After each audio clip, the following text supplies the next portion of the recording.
Hello. How's it going? You guys okay? I'm okay. I'm real sleepy. I ate too much today.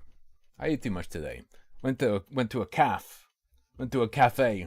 Hello, Rene Villasenor. You alright? I had my typical. I don't go to cafes too much. And like my go-to is liver and onions. That meat looks kind of mid. There's no meat. Well, I mean the bacon counts as meat, I guess. But I had liver and onions with bacon and chips. Show you Starvaders? Maybe at some point. You're gonna think I'm bad at Starvaders because I play on impossible difficulty. Liver is meat? I don't think offal counts as meat. No, don't gaslight me. That's bullshit. Has anyone talking about ID verification pointed to the fact that the UK government for years has wanted to be able to do cross-platform bans for people? And centralization of age verification would be one way of enabling that. Has anyone talked about that yet? I haven't really been following what people are talking about. What is it if not meat? Organ. Offal. As opposed to muscle flesh. I don't know. I'm not a biologist, okay? That looks bad? Nah, you just have no taste. You don't understand. You don't understand. You know what looks really bad? The toilets in small local cafes. But I will not be showing you a picture of that. Although I could, because, you know, it's literally a single cubicle. There's no ethical issue with taking a photo in a single person room, surely. Muscles or organs? Yeah, but you understand in common speech. People distinguish between muscles and other organs like spleen, kidney, liver, etc. Okay? People make such a distinction in everyday speech, alright? Tim hates Japan, chat? I don't hate Japan. What do you think of that? Well, it's creeping ever closer to going to Japan. This month. Oh, thinks their candy is evil. Not their candy. That poppin' cooking shit is disgusting. Spoiler. There are 3 poppin' cooking videos coming. Not in a row. The third one, I have to start spitting shit out because it's so disgusting. Spoiler. You know you have to run from the UK and Australia by 2030, right? Why? People on YouTube are eating this poppin' cooking shit and going, it's just like really thick frosting. No, it fucking isn't. What frosting have you been eating? What the fuck? It's like wallpaper paste. It's like scented wallpaper paste. It's gross. What the fuck is wrong with I feel like there are a lot of people on YouTube who, when they, like, part of their food channel's appeal is creating this fantasy of everything cute being delicious and great. So they have to say shit's good. And then you eat it and you want to die. It's like they're trolling everyone. Paupin cooking shit. Popin. Cooking. Little Japanese candies. What are we slobbing today? Apparently, card posting has owned Nicandros. I've been told that Nicandros has been destroyed. We'll see that. And I believe an accuser of Saberspark has made a video that's supposed to be horrible. I'm not sure how much we'll watch. We'll watch it if it's interesting. But if it doesn't interest me, we'll skip past it. We got the Peppa Pig pro-birth propaganda conspiracy. Pro-natalist Peppa Pig. The real Peppa Pig conspiracy is how that show exists to kill Australian children. I've talked about it many times. You like marshmallow fluff? I used to like fluffernutters. And I think that proves that I'm a real American, although some people doubt it. One thing that put me off marshmallow fluff, though, is that if you leave it in the cupboard too long, it becomes cum. It becomes like a cloudy fluid. And once you've seen that, it puts, I don't know, it puts you off a bit. Puts me off a little bit, I guess. Puts me off a little bit. I was going to say something else. What was I going to say? Chat, help. I was going to talk about something. I don't remember what, though. Jeez, bubble tea? Oh yeah, Lucky Bee and I tried a new bubble tea place. The tea itself was good. Everything else, I don't know, man. They were selling individual imported Kit Kats for like £1.30 a pop. It's fucked up. It's fucked up. You know, all the bubble tea places do the like cheese foam topping. They do the cheese foam topping. Lucky Bee loves that. She decided to try their one. The topping was like this thick, and it was just cream. It wasn't the slightly salty cheese-based foam crown that other places do. It was pretty fucking ass. I just got like a black tea with milk and boba, and my boba, some of them were totally like jelly, some of them were harder, some of them had a hard core and jelly outside. There was no consistency. Very strange. Talk about where caramel frappes are the best Starbucks drink.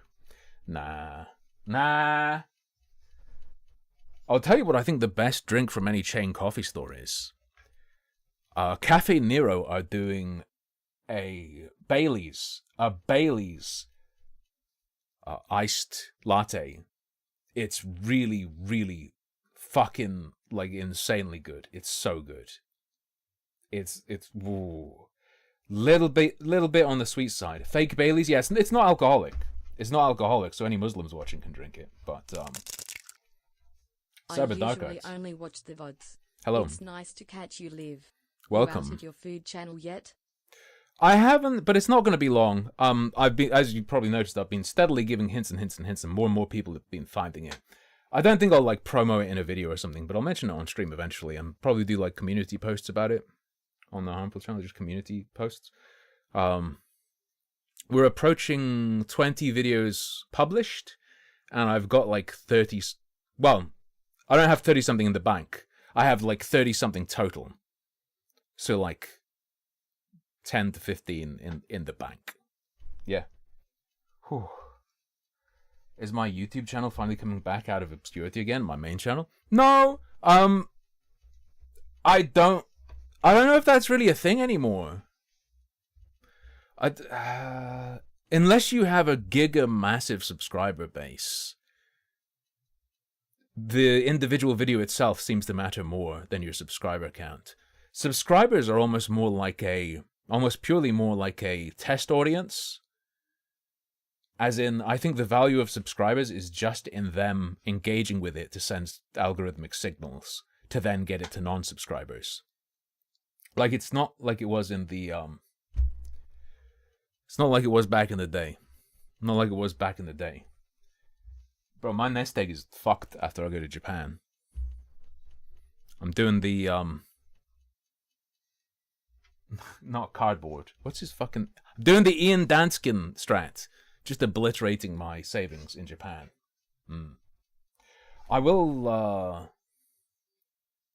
be... Well, I'm saying, Zara, the views are good for me right now. But that's just the topics and the thumbnails and the titles. Right? It's like, it's not in the consistently higher views. I don't think is indicative of the channel continuing to get more views. It's just these particular topics, and then I'll talk about other stuff, and it'll be like 10k views or whatever. I'm sure. Typically, right? Like if I do like another cooking video of some guy on the internet, it's gonna get like 5k views. Like it doesn't. If I wanted to go full, just hop on hot stuff, maybe it would work, but I find that difficult to do because I have to care. That's Mutar and us being arrested yet. There are people. So when I said I reported him, there are people who apparently thought I reported him to the fucking police, and then when I explain, no, I reported him to professional engineers. Ontario. They're like, you're trying to ruin his life, get him locked up. No, you fucking dumb bitch. He's committed a title violation. If he doesn't have a qualification, maybe he does. We'll find out if he does. If he doesn't have a qualification, and he's been calling himself an engineer, which he has, he's committed a title violation. Specifically, online. They will either do nothing or just tell him to stop.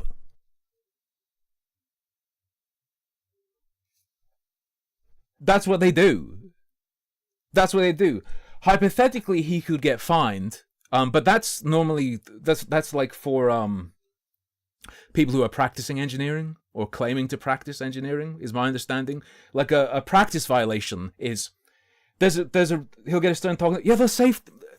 So realistically, the worst that'll happen is they'll go, take down the fucking videos where you said you're an engineer.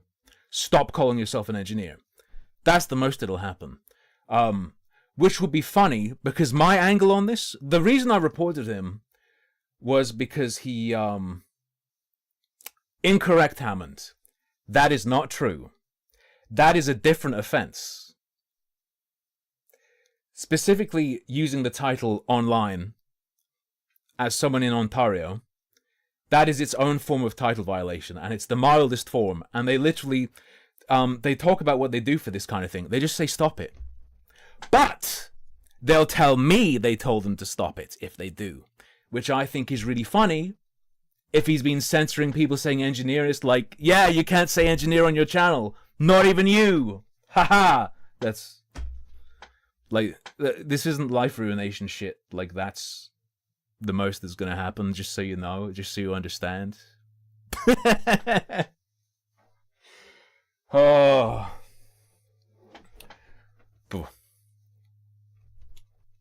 Yeah, that's the whole angle on that. Yeah. However, there is a funny thing where people are going, where there are people who are saying, well, he's probably just calling himself an engineer because he works in engineering. If he's calling himself an engineer and does engineering work, that becomes a practice violation if he doesn't have a qualification. That's not a defense. Then it becomes serious. But I don't think he's doing that. I literally just think he's saying he's an engineer online when he doesn't have a qualification, which is like nothing. They just say stop. They just say stop. Anyway, I'm curious.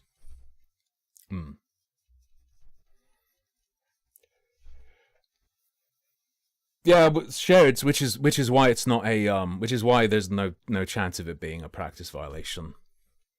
It's not a big deal.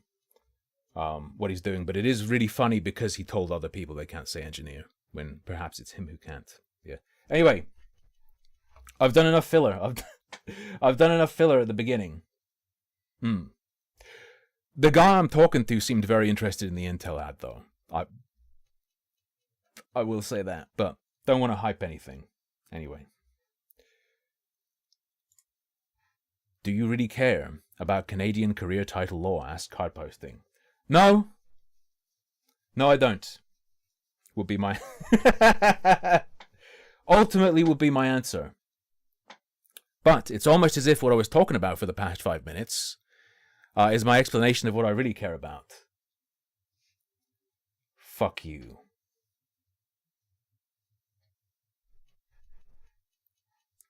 Let's go. Incorrect, Jacob. Specifically in Ontario, Canada, that's not correct. But at the same time, for these minor offenses, if it is, if he even is violating, he might not be violating it. That's why I asked. It's like the most minor form. Anyway. In Mutahar's defense, fake engineer drama. Card posting. For a second, I thought he'd cut his hair and I was about to freak out. Ontario. Should I say Ontario? How do you say it? Ontario. What the fuck is wrong with what I'm saying? Ontario.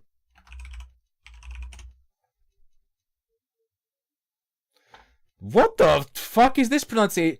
Ontario. Ontario. Ontario. Oh. Google's phonetic presentation of the pronunciation.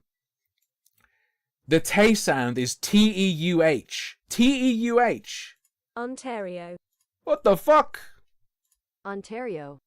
Fuck off, Ontario. I'm gonna say Ontario till the day I fucking die. Alright? You can't stop me. No one can stop me.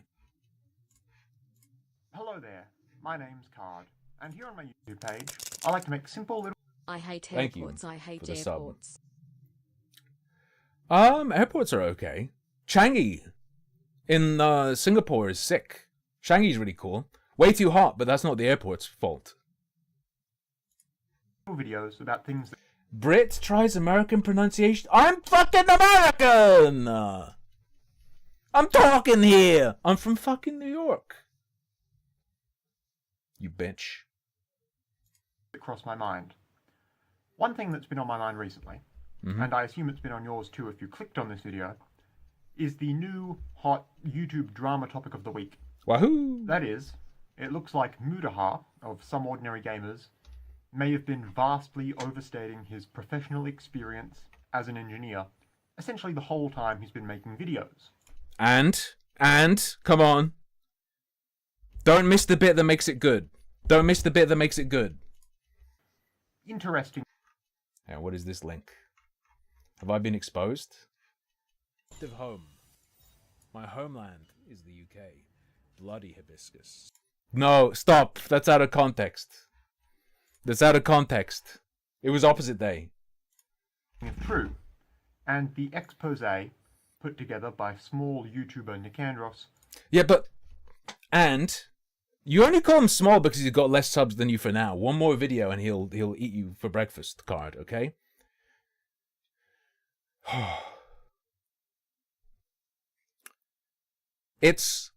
He appears to have been doing that. If he didn't care, it just fizzles. He seems to have been doing that, and he cares about it a lot. And he cared about it a lot 10 years ago. And his behavior shows inside, in his heart, he's still the same fucking little kid he was 10 years ago. It's fun. It's good. Which broke the story. It does look to be solid. No doubt there. Now, looks to be at least 120 kilos of pure bear meat.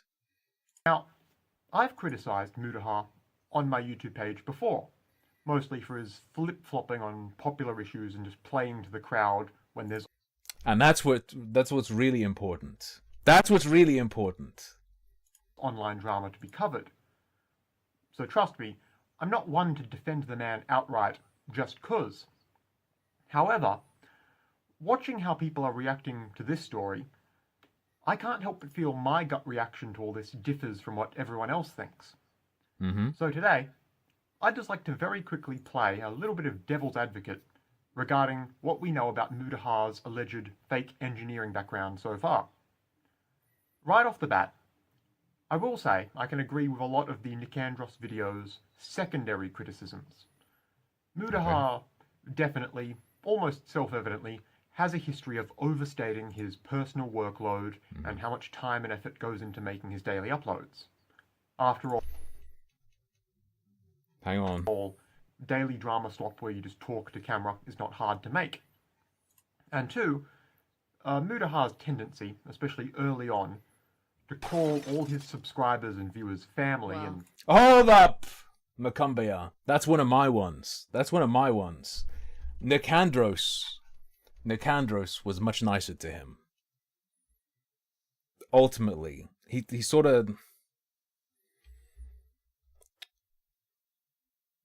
Nicandros' was much less personal than mine, okay? Also, yes, as people are noting, the thing that is claimed was exaggerated was everything but the YouTube stuff.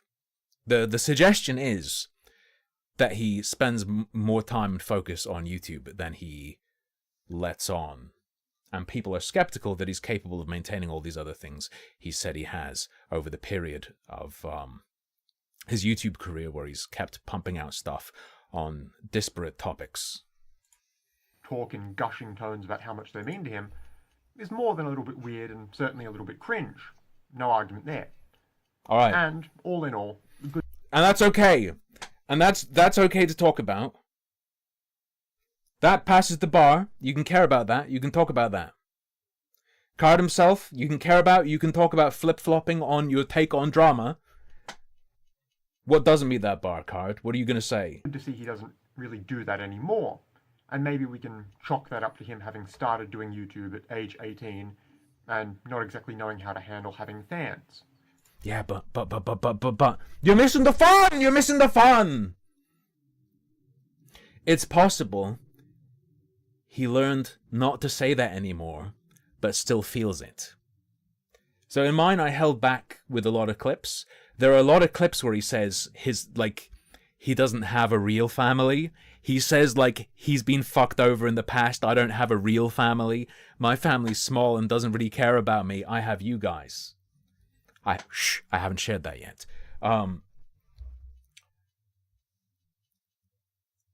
The thesis is, I think he stopped saying that, but still feels it.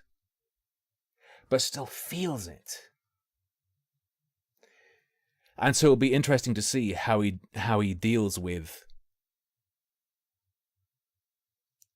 his family not purely sucking him off. Right? I don't know. That's just me. But the main thrust of this drama, and the criticism behind it, has Mutahar essentially been lying about being an engineer this entire time? And if so, would this really be a bad thing? Well, for him, I'll be real. I'm open to him whipping out a degree and being like, yeah, I actually have it. I say in my videos, fucking show me, bro. I don't know. Show me. I figured when he started privating stuff that people had peeped and mentioned, he must know what's going on. He's not saying anything. Why don't you just tell me, bro? Show me. I can completely believe that Mutahar has essentially been describing himself as an engineer without any real basis. Not necessarily literally me. I wouldn't presume to be so important to him. After all, I'm not one of his subscribing family members, but you know what I'm saying. Basis for doing so for a decade at this point. Let's just take that read completely as true. All right. I don't think that alone is super bad, because there's no victim. No one has been...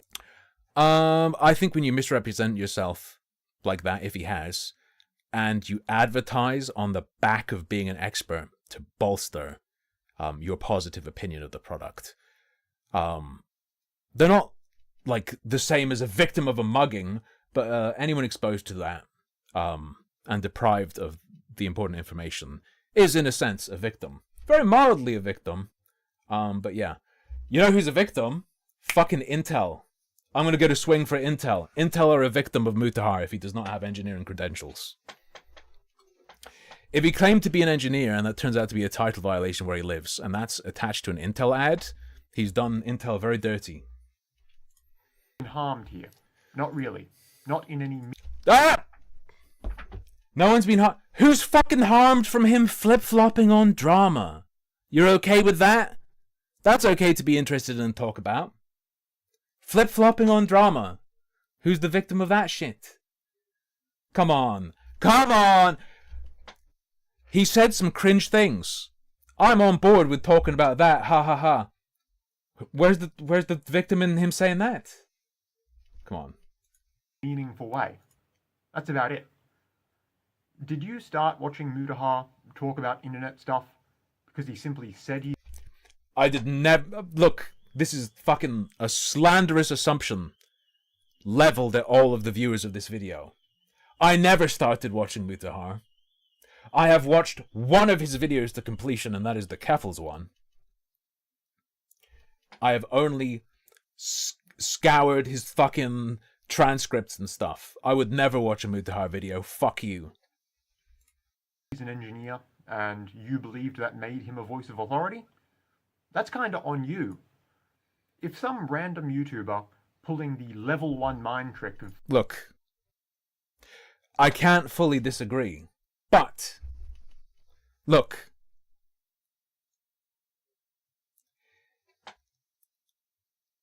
it's not just on them though. If someone sells cans of dog shit as a miracle cure for cancer and people buy it, it's partly on them. Like, they're dumb and the guy selling it to them is a piece of shit. It's not a zero-sum game. It's not a zero-sum game. saying, trust me, I'm an expert on this. If that works on you, maybe that's a you problem. Now, as for the... And it's the person saying it problem. As well. Both. No. main quote-unquote serious assertion in this drama, that engineer is a protected career title in Canada, where Mutahar is from, That's fun. I don't really care, to be honest. I didn't either until he started stopping people from saying the exact word engineer in his comments. That very moment I started caring. So, the issue is that there's this industry self-regulating body in Canada called the Association of Professional Engineers of Ontario. And this group believes that in order to call yourself an engineer in Canada, you have to be a professional mechanical or civil engineer, not merely a computer or software engineer or whatever. And you need to have done something like a 4-year apprenticeship and then another 4 years in the trade and More or then less. pass some test they administer. Yeah, fucking whatever it is. They're the licensing body. If you're not licensed with them, you can't call them that. A big reason for that, my understanding is, they are potentially liable if someone calls themselves an engineer and fucks up. And so they are compelled to enforce it. That's my understanding. I may be wrong. It still seems, as far as I can tell, up in the air as to whether or not calling yourself an engineer without this group's blessing is actually illegal per se.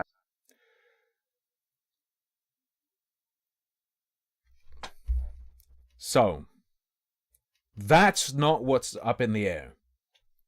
They very, very definitely state that it is. What's up in the air regarding Mutahar would be if his claims in videos to be an engineer and his claims in Facebook posts to be an engineer constitute such a title violation.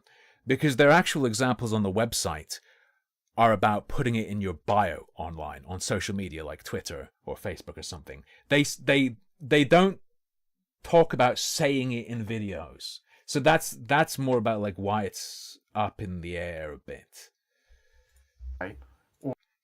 However, shall I show you something?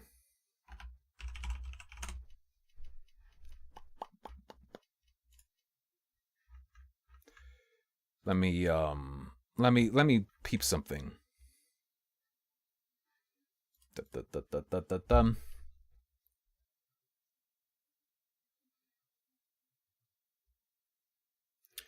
What should be reported? The use of peng or just quote engineer by persons who do not hold a full or temporary license in Ontario. They elsewhere. Maybe I'm looking at the wrong document.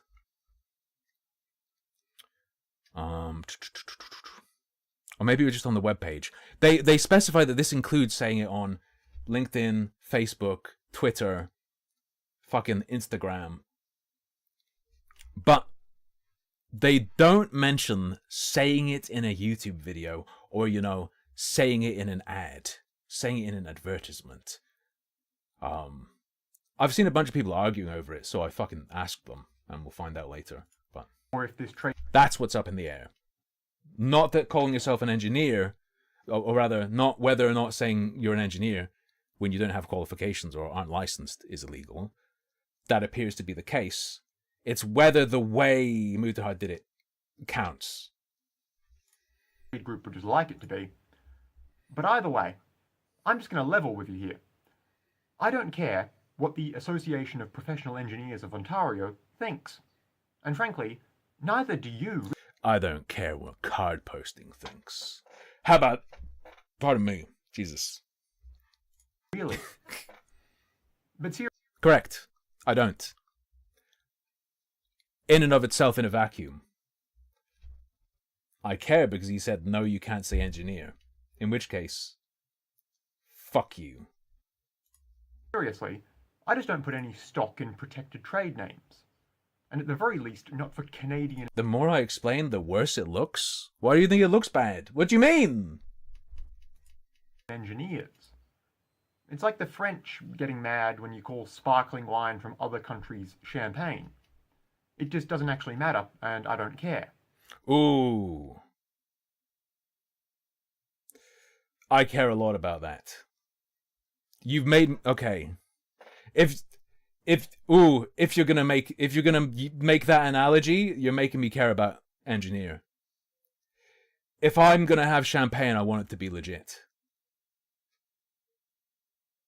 I think the details surrounding something like champagne are of value, and the knowledge of it being legit are of value. I value that. I think that's a bad analogy. Some of us are foodies, man. I don't think it's a serious moral hazard.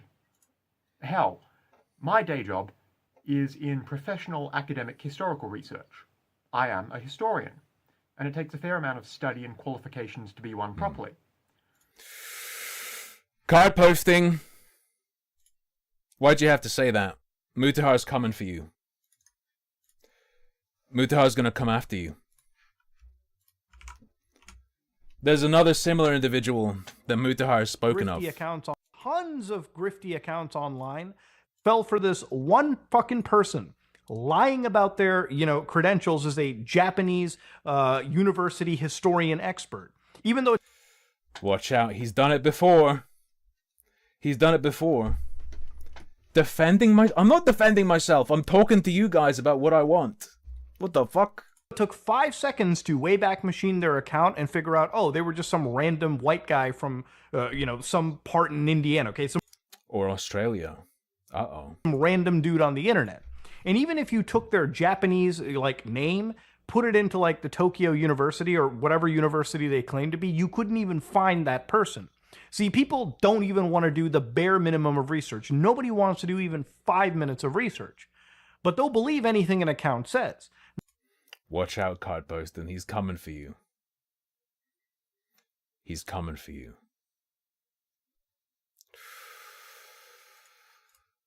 But when I see someone with no formal training in history online calling themselves a historian, I have what I think is the normal response.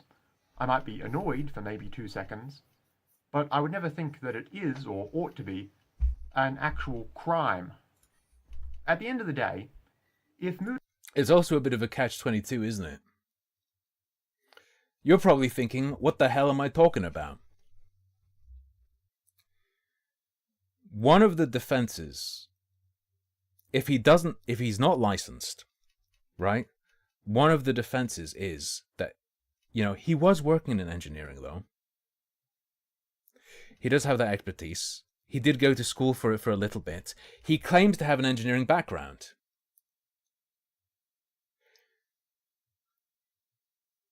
He just didn't know that he can't say that. If that's all correct, he just didn't know that he couldn't say that. But if he were to ever use that defense, that would prove that he doesn't really have much of an engineering background, because as someone who lived in Ontario, I believe, all or most of his life, why the fuck wouldn't he know that if it's true? You get what I'm saying?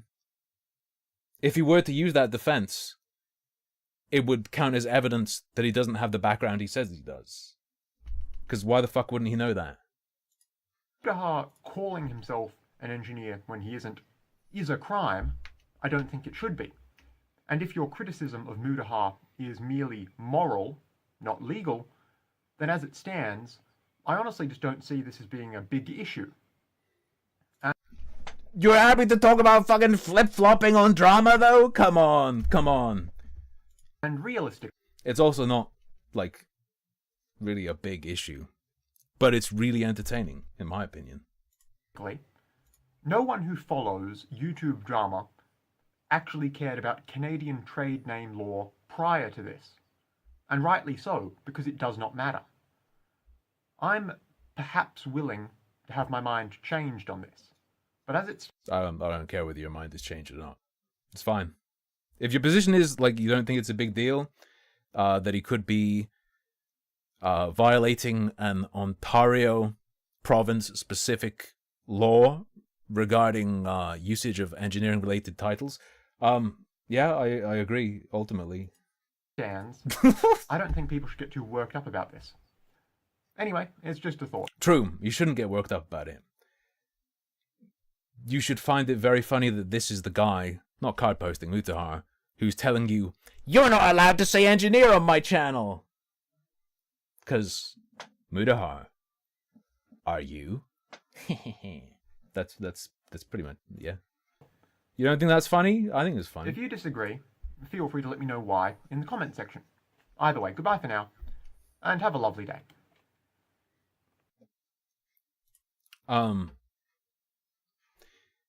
He's also stated that clip I didn't finish showing you. He goes on to explain that, like, because people don't dig into people and check when they claim to have expertise or qualifications, with the rise of AI, they could do this even better in the future if you don't, like, catch them and you're not careful.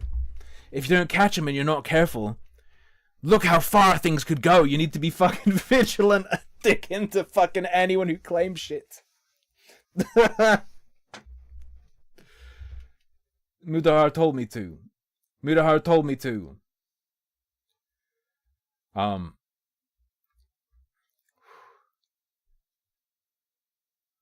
Who's the guy who was saying read my comment? Joe Davids? Chew Cab?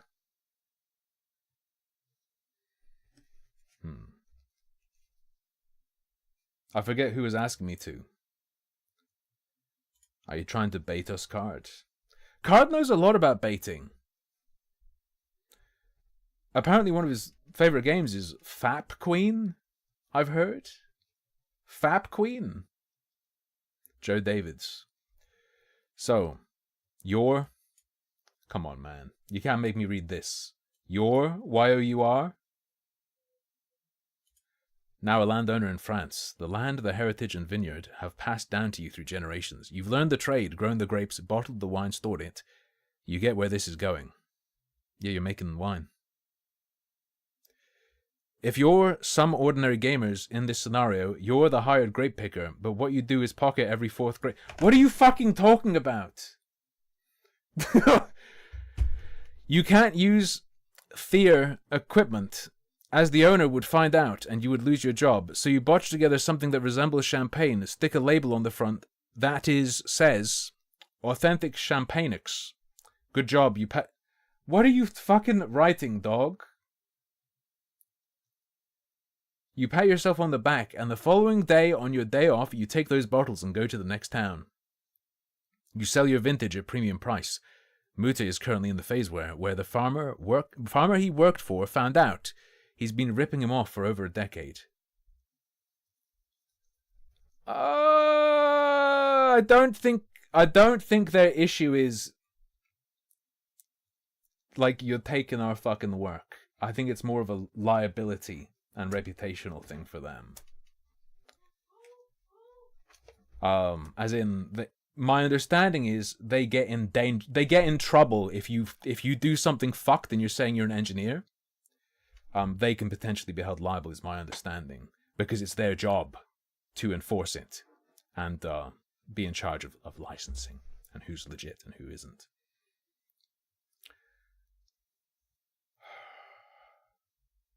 What the... Bad comment. This is Cole. I'm sorry, Joe Davids. I cannot read anymore. Instead, I'm going to listen to someone talk about being molested by Saberspark, or something like that. We looked at the Saberspark stuff. By the way, if you heard screaming, it's fine. My girlfriend's just playing Minecraft. Nothing's wrong. Nothing's wrong. Alright? Okay. For clarity. Emu Emmy. Did we know? Haha, unlucky bee. Did we know that... Did we know a person's name? Because this isn't the one with the joke, is it? Is this the elevator girl? I guess we'll find out. Let's see how much we can, manage. I want to start by saying that the topics I'm about to discuss are extremely sensitive and heavy. If you struggle with topics related to assault and SA allegations, I strongly recommend you turn your attention elsewhere. The rest of you, I ask to proceed only if you are able to listen to conflicting sides of an experience and are capable of walking away and making up your own conclusions. Recently, Who says this? I took a break offline to gather my thoughts, seek support from professionals, and to work on Only listen to my video if you're a true independent thinker. WW1 WGA. healing before putting out this video statement together for you all. This is why I wanted to remain anonymous to begin with. Not being believed as an anonymous person feels... So is this the girl who followed him into the elevator? Am I remembering correctly? Is this the girl who followed him into the elevator? Joe is punishing his adversaries by forcing them to produce champagne. Oh, you're trying to bait me? You now own a vineyard in France. Good luck. Good fucking luck. a lot less personal than enduring... Fucking, Shea Gorath over here. You challenge me, authority? Congratulations, you now own a vineyard in France.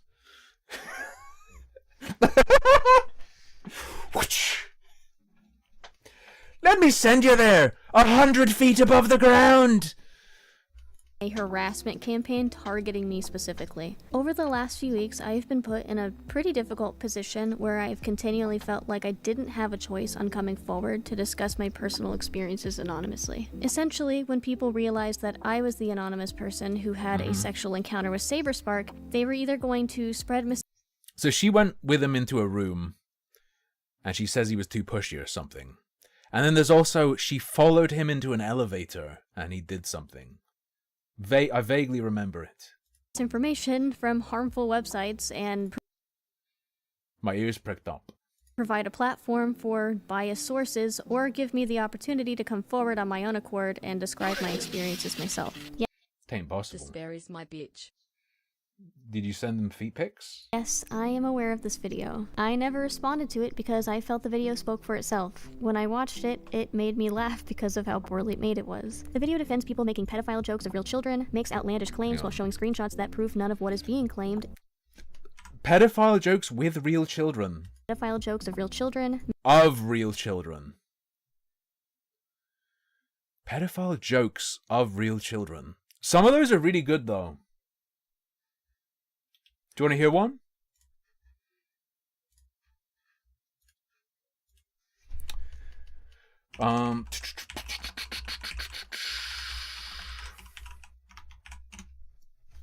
Let me show you a really good one.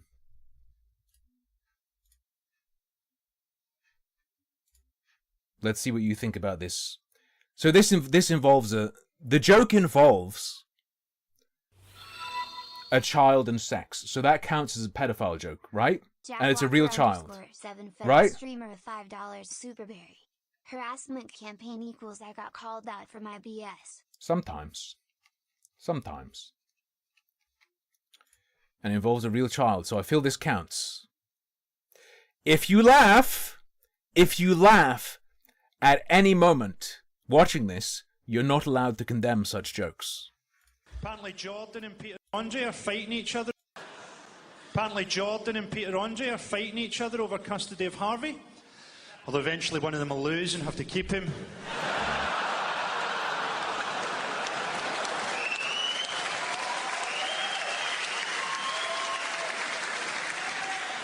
theory that Jordan married a cage fighter because she needed someone strong enough to stop Harvey from fucking her.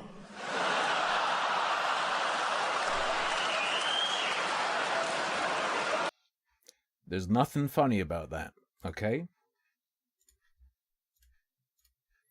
If any of you laughed, you go to hell. As you'll see, I didn't. Bam. Oh, you can't even comprehend him? Harvey is the child. Makes outlandish claims while showing screenshots that prove none of what is being claimed, and the comment section seems to be camped out by those who participated in helping make it. But if it helps, I'll link a document in the description that debunks several things claimed in the video. I wanted to... No one can understand what he said, and no one knows who Harvey or Jordan are. Okay, yeah, that didn't work. ensure that harmful misinformation about me wouldn't be given a platform, and stop saying committed harmful. to establishing my character in an interview so unknowing people wouldn't blindly believe rumors people have been spreading about me for years that at least most people within the Sonic space already knew weren't true. Within the Sonic space? I never want to go to the Sonic space. Or it has been since debunked or resolved. So most people don't know who Katie Price is anymore, thankfully.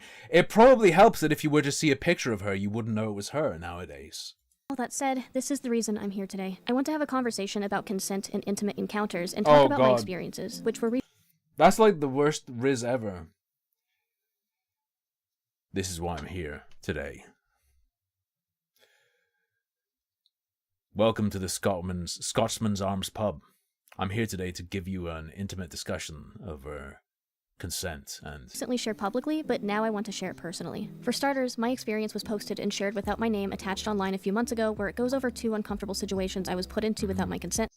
Yeah. PonyCon. I was afraid of denying him because of past experiences with sexual assault, so I did it to get it over with without wanting to cause a problem. Where he would ejaculate on my face, apologize profusely, and then offered the same handshake as he did at the con I initially met him, saying, "Friends?" with the jizz still on your face? Oh yeah, she followed him. She followed him to the men's... No, she didn't follow him into the elevator. She followed this guy into the men's fucking restroom in public. Yeah, it was worse than I remembered. That left me feeling taken advantage of. You can read the details here. I really don't wish to tread over them again ad nauseum. In short, I was in an intimate encounter with a content creator 13 years ago that left me... You followed a man at a convention into the men's bathrooms, presumably a cubicle. He didn't drag you. He didn't force you. He didn't club you over the head. And what the fuck do you think you were doing?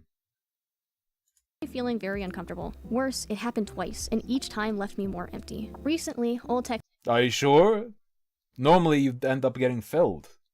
messages were shared in a recently uploaded video where Saberspark shares his side of the story. After reading those messages again after years have passed, I want to start by saying this before we dive any further. I recognize that Saberspark may not have fully understood at the time what clear and enthusiastic consent looked like in physical... I think following a dude into a fucking men's bathroom carries a message. I'm sorry. Call me a rapist. I think following a dude into a toilet stall.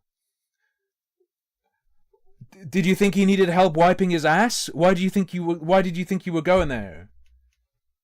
Situations, and I'm sure the messages only gave him more of a reason to think these actions were okay. Especially now, I do not believe he acted with malicious intent, nor do I think he is an evil-hearted person. What happened made me uncomfortable, and I want to be honest. I don't think he's evil. I think he just raped me in a men's bathroom.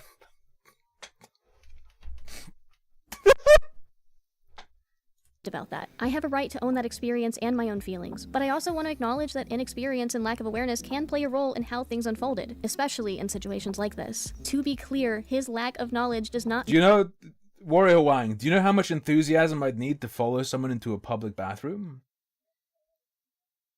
mean I consented to either of the physical encounters mentioned. And like I said in the original testimony, for a long time I blamed myself for being in that position at all to begin with. But moving forward after this video, I hope you can walk away with this lesson. Let it be a... You sent me a link? Looked like you sent me multiple links.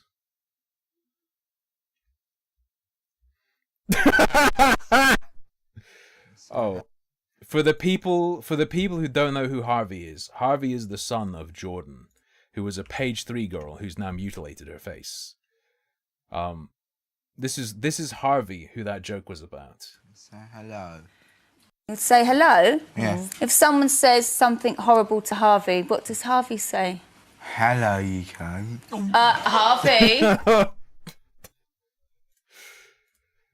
Reminder to everyone, no matter the circumstance, no matter how much you like someone or how mutual the attraction may be, always ask before initiating anything physical. Consent is not just about intention, it's about impact and active communication.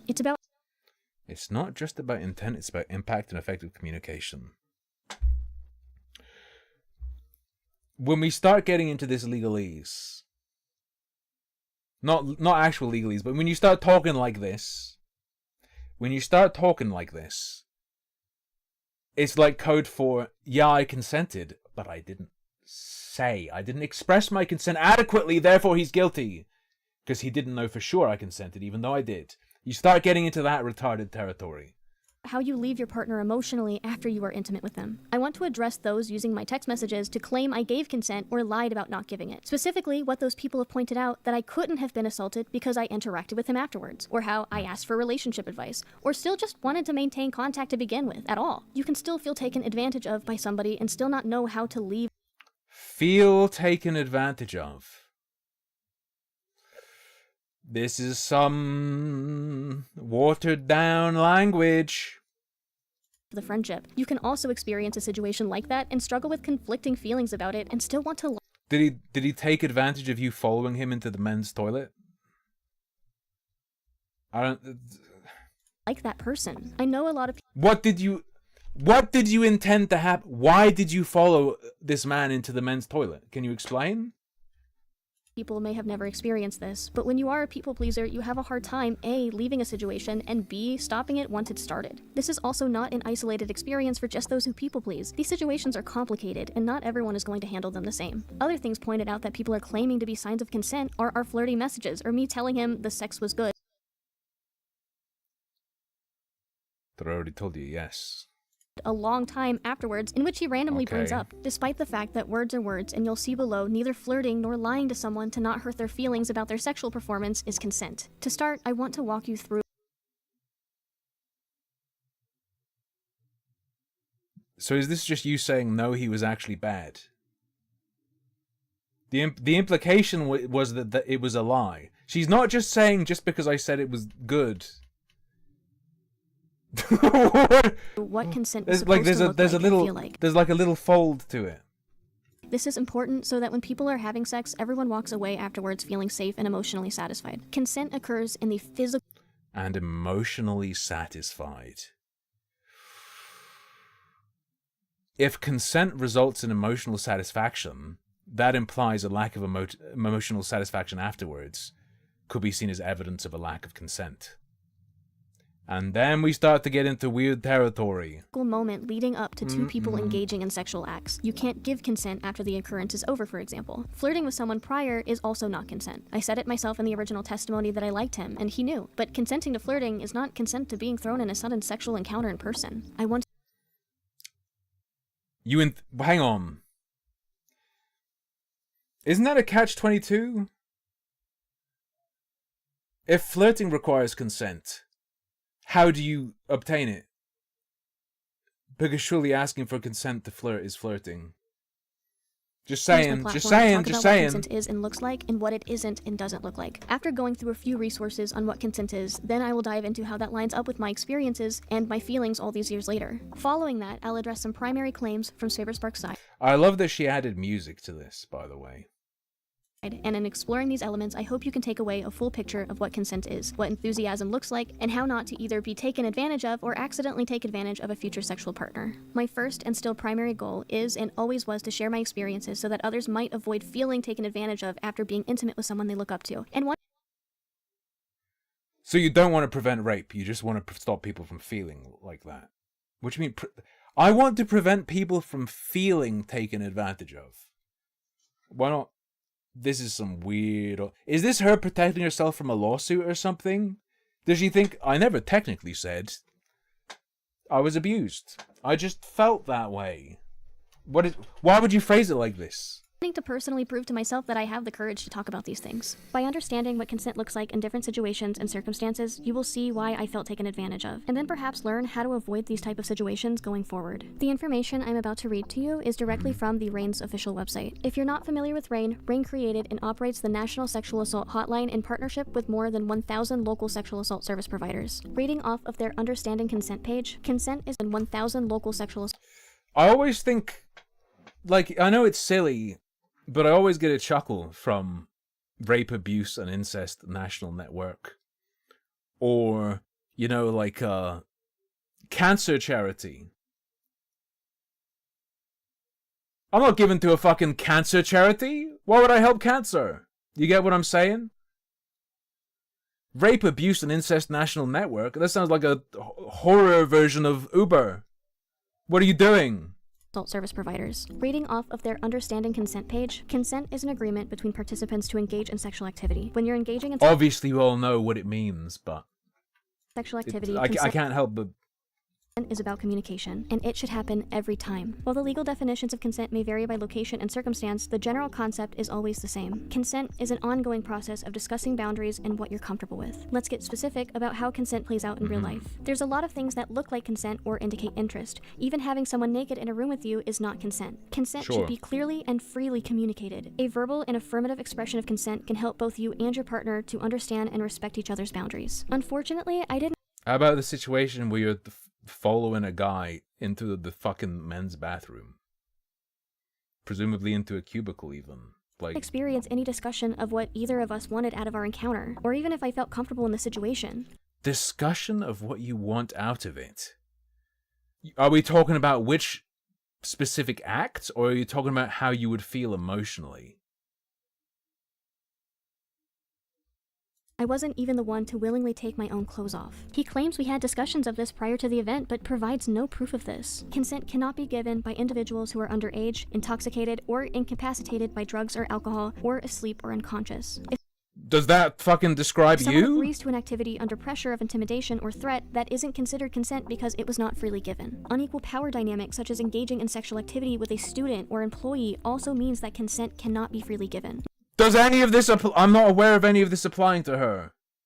When you're engaging in sexual activity, consent is about communication, and it should happen every time for every type of intimate activity. Consenting to one activity one time does not mean someone gives consent for other activities or for the same activity on other occasions. For example, agreeing to kiss someone doesn't give that person permission to remove your clothes. Having sex with someone in the past doesn't give that person permission to have sex with you again in the future. It's important to discuss boundaries and expectations with your partner prior to engaging in any sexual behavior.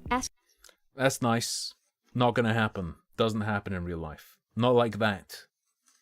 That's like fucking consent form level theory crafting.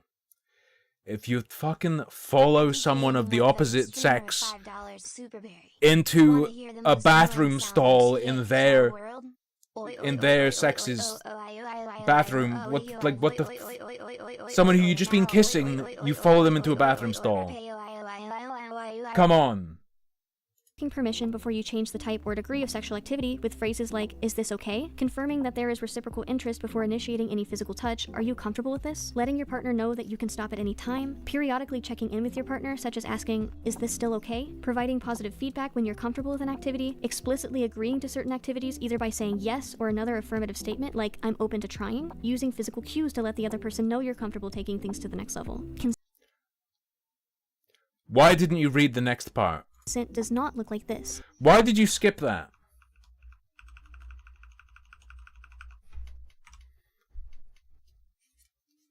Using physical cues to let the other person know you're comfortable taking things to the next level. See note below. Note, physiological responses like an erection, lubrication, arousal, or orgasm are involuntary, meaning your body might react one way even when you are not consenting to the activity. Sometimes perpetrators will use the fact that these physiological responses occur to maintain secrecy or minimize a survivor's experience by using phrases such as, "you know you liked it." In no way does a physiological response mean that you consented to what happened. If you've been sexually abused or assaulted, it is not your fault. I would suggest following the dude into a toilet cubicle in the men's bathroom is a physical cue under the definition of enthusiastic consent. Do you know the level of enthusiasm I'd need to go into the other sex's bathroom with someone? The most enthusiastic. More enthusiastic than just saying yes, I would suggest. Hey, thank you for the 10 buckers.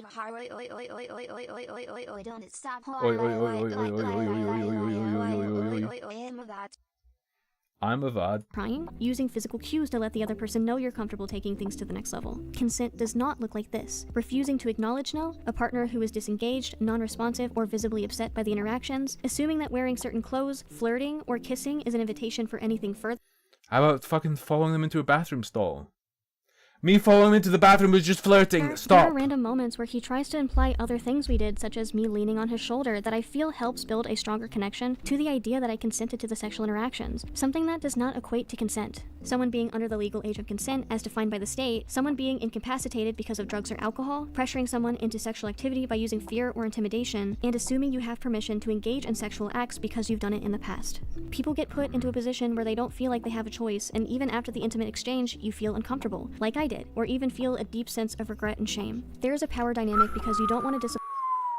What did you regret? The content creator you're a fan of because you're an 18-year-old fresh out of high school and don't know how to handle it. Now I'm going to read from loveisrespect.org. No means no, and even yes means yes, puts the responsibility on one person to resist or accept an activity. Instead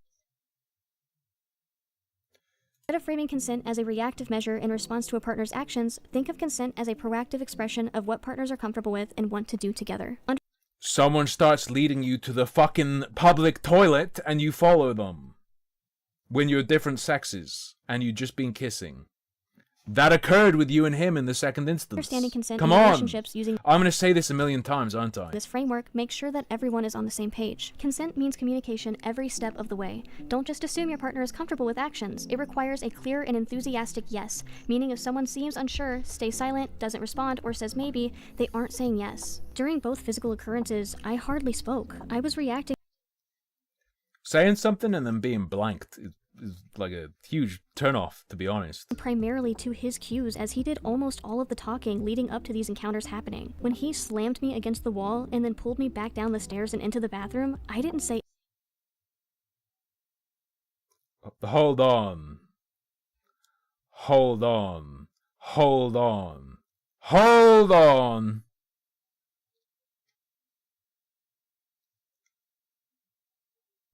Pulled you down the stairs?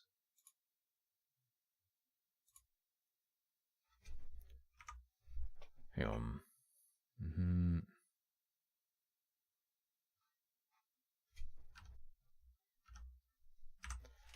Where's the... Hang on. Where's the fucking... Motherfucker.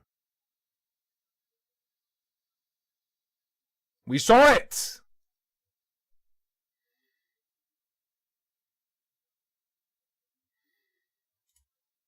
Am I schizoing?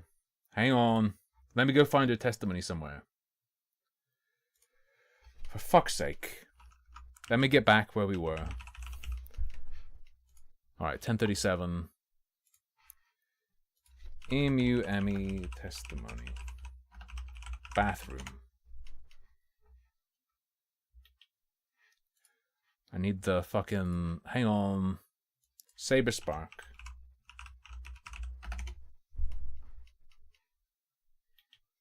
The Times of India.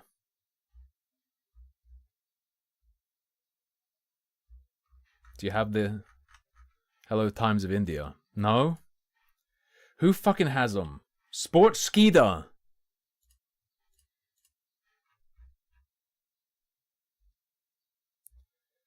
Hold on. So there's testimony 1 of 2 from Brony Fandon't.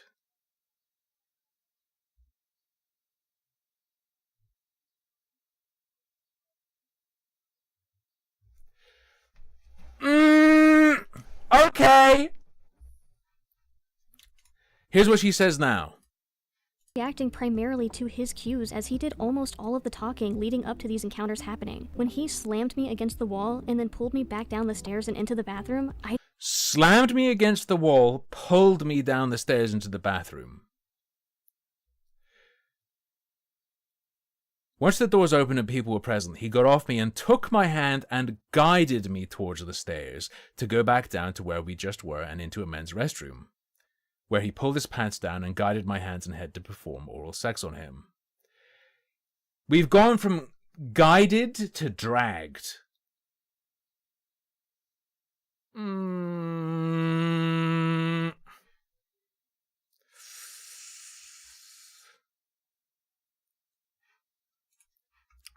She may have said slammed before. She may have said slammed.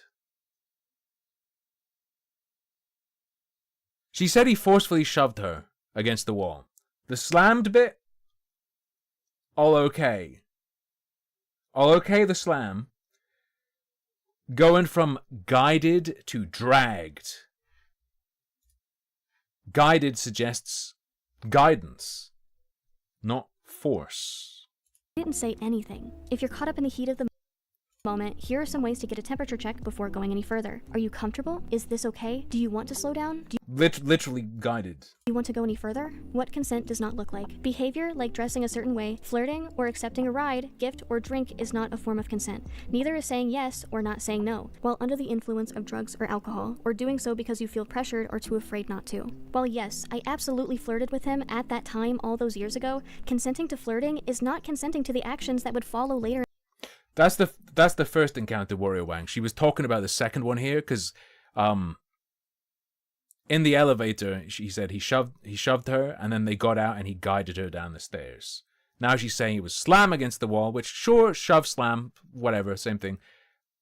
But the guided her became dragged, which I think is different. In person. Long after the occurrence already happened, I told Saber the sex was good at some point when asked because I didn't want to make him feel bad. Saber says it himself in his interview that the sex wasn't good. I did not tell my roommates that... Objective sex reviews. Me and Emily had plans to hook up at our hotel room. And it was during the convention when most folks were on the con floor where Emily and I both, holding hands, took off to my room. And we sat down. Hang on. Him lying about us holding hands when this is not what happened. He texted me to come up to his room. However, messages from around the occurrence don't seem to be shared. And I both, holding hands, took off to my room, and we sat down. I was, shooting the breeze with her, talking about YouTube videos and projects and her own podcast and everything. And then it went, just mutually, just feeling the vibes of the room, to kissing, and then moved to the bed, and that's where we, had intercourse. Though, that's where we had intercourse. Your parents are like, Jimmy, it's time for you to learn about how you came to be. This bed, this is where your mother and I had intercourse. I was not good at it. I was extremely nervous. There was so many things, and it wasn't that she made me nervous. It wasn't her. It was the idea of someone walking into the room, because I was like, I didn't tell anybody.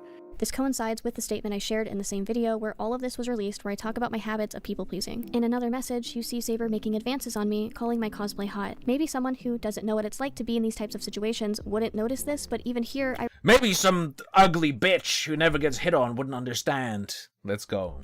respond by just trying to be polite. I also want to address the question I've received often. If you were assaulted, why did you continue to have contact with him? This is a difficult and complex issue, one I've struggled with in other experiences of SA as well. It's incredibly hard to process the emotional weight of being put in a non-consensual situation, especially when the person involved was someone Me being put into a non-consensual situation with Lena Dunham. you had complicated feelings for. I liked him. That doesn't always go away immediately after occurrences like that for everyone. On top of that, I found myself blaming myself for what happened for a long time, thinking I was to blame because I had flirted with him and indicated I was interested in him. I know now that being flirty with someone doesn't give them license to take advantage of me or weaponize my interest in them. Just Weaponize your interest in them? Oh, you mean afterwards? graduating school, Yeah, I didn't surely. really have the experience to navigate what consent looked like and consequentially felt taken advantage of. Because of all of this, maintaining You had no concept of... You didn't have the experience to navigate what consent looked like.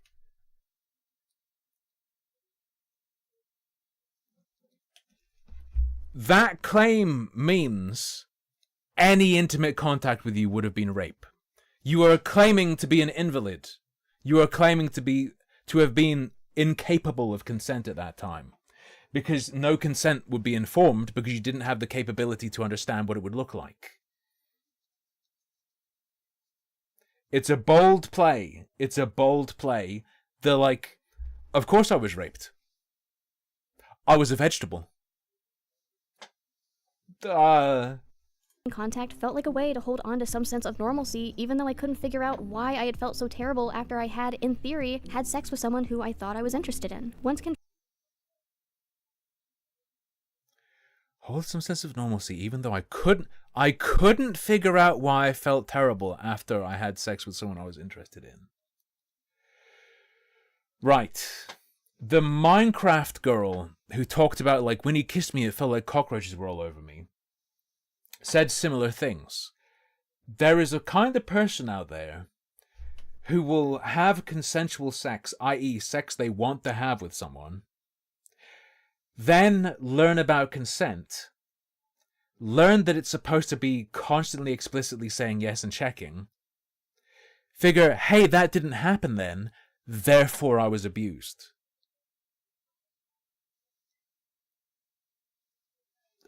It sure looks like that's what's happening here. Confronting someone, especially someone you liked, with something like that, you can't go back from that. It makes the situation feel more real, and that is really hard to process. At that point, it's people will learn a definition of consent. That means what happened doesn't fall under that, despite your state of mind being willingness. you can't deny the severity anymore. And my brain was also so focused on how that would make him feel at the time, because I had had a history of people-pleasing and not wanting to cause issues for people, which meant I couldn't act on my conflicted feelings towards him. I also... The Minecraft girl was convinced by her friends, but, you know, that was just another way. Her friends explained consent to her. This one's learned it from a website. Want to share this resource that goes over misconceptions regarding behaviors of those who are put in these situations. There is even a really wonderful page that talks about helping understand your responses after the encounter. It goes through misconceptions regarding survivor behaviors after an assault, such as staying in contact with the perpetrator. What I think people hearing my survivor behaviors after an assault... It is common for victims to maintain a relationship or stay in a relationship with the perpetrator due to a variety of reasons. They're still making sense of what happened, get closure, regain control, blah, blah, blah. Due to social conditioning, women feel responsible for trying to smooth things over, circumstantial reasons. Fear for the safety of themselves, blah, blah, blah. Such as staying in contact with the perpetrator. What I think people hearing my experience have failed to realize is that you can have a sexual encounter with someone, feel taken advantage of, and still want to treat that someone like a feel taken advantage of. Human being. Not every person handles these situations the same way, and there is always an expectation placed on them to immediately react in a particular way, think to document everything, and then drag the other person into the town square. Did she feel taken advantage of before she read internet definitions of consent? Or did she read these things and then start to feel taken advantage of? For public execution immediately after it happens. Not only was I caught up in people-pleasing, which meant I didn't want to readily disappoint anyone, but how I treat people is a statement on me, not a statement on Saber's guilt or lack thereof. You can even see in the messages themselves my habit of people-pleasing, where I literally offer to change my own social media habits to please him. Of course I continued to be friendly with him, and didn't know how to navigate the fact that I felt taken advantage of because of our power imbalance and because I... Sure, high-key, but the issue is when you just have information out there, people will put a GameCube disc into a PlayStation, right? And she's the PlayStation in that analogy. I liked him. I really didn't know how to navigate that, but as time went on, I was better able to put my feelings into words and realize that these were not normal physical interactions. To me, it felt so much easier just shoving those feelings down as hard as I could, and just trying to continue our friendship as normal made it easier to not confront outright, apart from just telling a friend or two. It became easier to confront later on once our relationship began to really fade and I was given a comfortable space to process everything. If you read my messages later... That sounds like a euphemism for I started getting less attention. As the relationship between us began to crumble, you can even see me beginning to confront him with at least some of my complicated feelings, just not all of them. Then to my horror, I learned... What is that? I'd already been put through, I deserve some explanation. It's nothing personal, but when I open my newsfeed, I see like 100 tweets from you. I tend to not follow people who tweet so much. Sorry, it wasn't personal. To confront him with at least some of my complicated feelings, just not all of them. You know I look up to you like a brother, so it hurt my feelings. I'll stop replying to people so much if it's a problem. It's all good, I'll follow you all.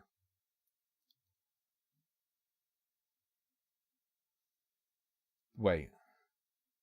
Then to my horror, I learned that on top of all of this years later, he was also defending a friend of his who has accusations of his own through being inappropriate with minors, and the two of them would joke about convention consent at public events. I had to give some consent if you know what I mean. Oh.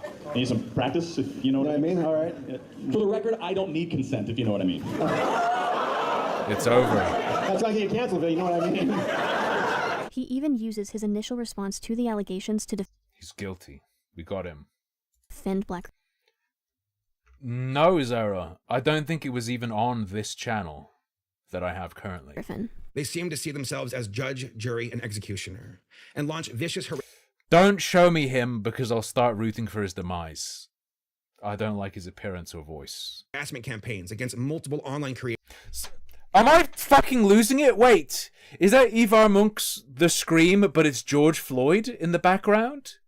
Am I losing my fucking mind? What the fuck is that? Am I crazy? Like here, if you can see my cursor, like right to the left of his head. Such as Billy Bustup, Prince Whateverer, and Black Griffin. However, this isn't my own story to dive into, but I do hope after this, people can redirect their attention back there. However, this isn't my own such as Billy Executioner. I feel like I'm losing it. I'm not sure if it's George Floyd or Hank Hill. And launch vicious harassment campaigns against multiple online creators, such as Billy Bustup, Prince Whateverer, and Black Griffin. However, this isn't my own story to dive into, but I do hope after this, people can redirect their attention back there, because to this day, he has still not responded to Destiny, and it has been months. Now, with all of this said and done, I do also want to talk about and point out issues I have with how this situation has been handled and other aspects of this situation that I feel need to be talked about. I say that I pulled away from Saber, along with getting the time wrong during an investigation, and this is being seen as proof enough of a discrepancy that renders my entire experience fake somehow. Meanwhile, Saber gets the timeline wrong in his interview where he talks about ghosting me for months, despite It's really, forget the rape. What really gets me is the hypocrisy here. having the text messages in front of him. This is something that was called out by the interviewer, but shows that he too has inconsistencies in his own timeline. So if this was, I mean, you say you pulled away from her for the next few months, but I mean, because I've seen your DMs with her. Yep. So if you pulled away from her, I mean, it wouldn't be for months, Saber. Not months, I would say. I mean, I'd say November. No, I'm sorry. You're right. I'm getting my the increments wrong. But I would say for the rest of November, and we'd still text, but I was a lot more reclusive replying. A lot, not nearly. I was a lot more reclusive replying. As enthusiastically, communicative. I would say I was pulling back a bit, and also it was Christmas time too. We were getting close into the year, and also me working on my documentary with Paleo, and I was focusing on that. So just didn't really have much time. I didn't talk to her as much, but we still talked. We still talked to each other, just not as much. This all happened 13 years ago. It's not going to be easy to remember every detail. The only reason I remember the physical event so vividly is because of telling close friends I trusted and therapists about the experience for years. Again, I've continued to carry on the feelings of being taken advantage of for a long time. If we're going to question inconsistencies in stories, it's important to acknowledge that in Saber's original statement, the takeaway for many was that I wasn't a real person, but rather a fabrication of KP and Bonk. So let's talk about the response video for a second. Because Saberspark more so kind of says that the whole thing was just a giant hit piece on him, which I think is probably the reason why people... Other people being wrong in their assessment of the statement as being potentially entirely fabricated. What does that do for you? People think you don't exist. But what was your whole, thought process just kind of watching his response video, In terms of looking at it from somebody who would be Yeah, so I believe this is a 31-year-old talking to us, yes? hypothetically Perhaps a fan older. of him, wanting to get the This woman is practically my age, just so you understand. truth of what happened. Can you speak on this? I don't think it was very good because it doesn't even really go into it, and I found that to be interesting that he focused so much on this. He doesn't say it, but I will say it is very heavily implied that this was just a manifestation of KP and Brony Fandom. I was shocked to see that. This implication contributed to Bonk being severely harassed online to the point where it impacted his mental health, which people cheer on. Yeah, because it's a fucking weirdo with a My Little Pony avatar who I think... Didn't he live stream himself on a fucking bridge?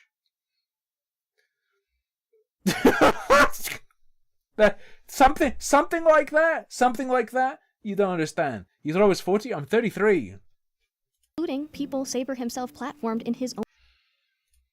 I'm 33, but this is what I eat. Be careful. Look after yourself, bros. Look after yourself. response. Saber also engaged with tweets suggesting I wasn't real, reinforcing that narrative. Before Saber released his response, posts and documents identifying me as the victim were being removed from his subreddit, and one of his friends had already indicated they knew exactly who I was prior to any public acknowledgement. I also want to point out that he would react and unreact to DMs that he had with Sophie Shrugs, someone uninvolved in the situation, but someone who still supports me and has supported other women who have come forward about other people during these last few weeks to purposely notify her and push their year-old DMs to the top of their messages. It's like Facebook posts. It's like Facebook posts. Good friends of Saber would email me multiple times claiming he had Skype logs that apparently were kept, while the release messages weren't from Skype and were instead text messages. Still, someone who was very aware of the fact that he had logs. His friends would also wish horrible things to happen to me. Note that she doesn't say Skype logs couldn't exist. She just says that what he shows were texts. Another burner would pretend to be worried about me before my fanbase even found out about this. It was sent around the Nah, high key, you eat all the liver and bacon, and then you basically toss the fries and the juices. same period of time the other emails came flooding in. I had to block these emails from coming in because otherwise they wouldn't have stopped. Sigdanica@gmail.com. I even removed my email from my Twitter description temporarily, but because this was likely the same friend of Saber's, I still received emails because they already knew my email from sending the previous ones. One person in particular, who was either directly on the investigation team or one of Saber's good friends, would also email me on a burner account attempting to bait me to share personal information. Hello, Emily. Vamy Jones. I work as a writer for a YouTube channel, and we are currently investigating you. Correct response: kill yourself. I'm not at liberty. You can't get in trouble. It's an anon. You know, who are you Who are you saying that to? It's not a threat. Who are you talking like that to? No one. Anon. I'm not at liberty to say who I work for at the moment, but if you do agree to talk or share your side of the story, I can provide more. Give me juicy deets, and then I'll tell you who I am. Don't talk to a person. Don't talk to a person who says that. No. Because you want to know who it is so you can judge their credibility, which is relevant for whether you can trust them to keep things off the record or not, if you agree to such things. And to speak ill of specific people so that they could have the green light to have that particular person speak ill about me for YouTube content. We are in contact with Redacted, along with a handful of previous bronies from the SoCal area. This is something I would later find out was their motive after I spoke to someone directly on the investigation team. They would threaten and lie to me to try scaring me into talking. I don't feel comfortable sharing personal information about blank with a burner email. If you'd like, you'd still talk to this person after that?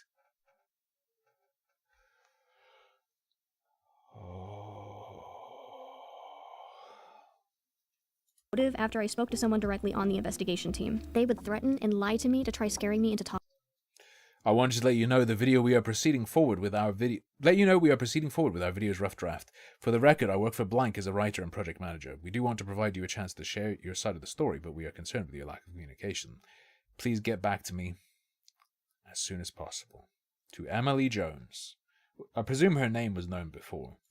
This same burner email has a Twitter account dedicated to primarily defending Black Griffin and Saberspark, and even used it to harass me further, despite pretending to be a respectful content manager wanting to hear my side of things when in reality it was to further harm me. I didn't feel comfortable speaking ill of certain people wanting to hear my side of things when in reality linking a Cope and Seethe video as it was in the middle of premiering. It was to further harm me. I didn't feel comfortable speaking ill of certain people, especially to some random burner. Unfortunately, those people came up in my interview and I had to speak on my experience, but tried remaining as amicable as I could while still... How come no one social engineered the fuck out of this retard? Do you know how much you could have gotten out of her? How come no one horribly abused her? I'm disappointed. Explaining the context behind the topic because I didn't want to cause conflict for them. And then I remember out of nowhere this burner breaking the facade of being a manager for a creator and suddenly starts typing in the exact same way. I don't think you quite understand how badly you just messed up and what is about to happen to your reputation. Enjoy these last few days of hiding behind your lies. Holy fuck. is the other emails saying how I messed up and how they don't think I realize what is about to happen to my reputation. While I can understand Saber and his friends believing he did nothing wrong and that I am the one causing him harm, I have not once thought to torment him or his friends directly in this type of way through trying to emotionally manipulate me into talking and just outright harassing me. I just don't understand this behavior. When these kinds of things are shared online, people often feel they need to pick apart testimonials without evidence because there's nothing else to go off of. Yes. Which I think is a fair thing to conclude, but in many of these situations, these misconceptions bleed into how the accuser is treated. Really, it's hard for anyone to win in these situations. I mean, yeah, if the accusation, if the testimony looks all fucked up and your shit's retarded, then yeah. Because everyone feels the need to take a side or try to come to someone's defense. People want to be fair and not falsely accuse anyone while also wanting to maintain some form of support to the accuser as well. Which is why I think sharing your experience to anyone who isn't your friends, family, a therapist, support group, or a professional who is trained in handling these situations will almost always end badly unless you have evidence. Otherwise, yeah, probably. Especially nowadays. Me Too spent all goodwill. You will and trust. Burnt it up. Burnt it to a crisp. Experience so much stress trying to defend your personal experiences. This is exactly why I initially wanted my involvement with Saber to remain anonymously, especially since people who have a pattern of behaving in a certain way don't tend to change that pattern much. And I felt that if there were more people who have had this experience, then I wanted them to know that they weren't alone. I felt taken advantage of and carried these feelings for a long time. I also feared that there may be more people that could have been put into the same position, or would be put into that same position and feeling the same way I did in silence. Knowing that, I had to step forward in some way and tell someone, even if I didn't initially want it to be known to the public that these were my personal memories. Ultimately, I don't have much evidence. This was never expressed to mobilize people against Saber. In fact, okay. All right. I've seen the people you went through and what they did. This is not true. I do not believe you. People who cheered on his downfall left my stomach in knots. People were happy that I was put into the situation because it gave people the green light to go after him. It was intended to help people who, like I have, found themselves in a situation they're not equipped to navigate, and who hold regrets all these years later, and to also prove to myself that I can speak up about my experiences. I did try to obtain evidence, such as the footage in the elevator when he pushed me against the wall, something that he lied about in his interview. So I believe her claim was, you pushed her into an elevator and were quite aggressive with her and hurt her. So none of that really occurred, or because I never was aggressive and I never hurt her. I don't recall the elevator. I don't know why we would go up to go back down. I do know the bathroom was at the bottom floor, but no, I was never aggressive or pushing her or shoving her. I unfortunately can't prove he's lying, but I remember the elevator incident vividly. I also don't have the financial resources to spend on recovering old text messages the way that Saber does. What?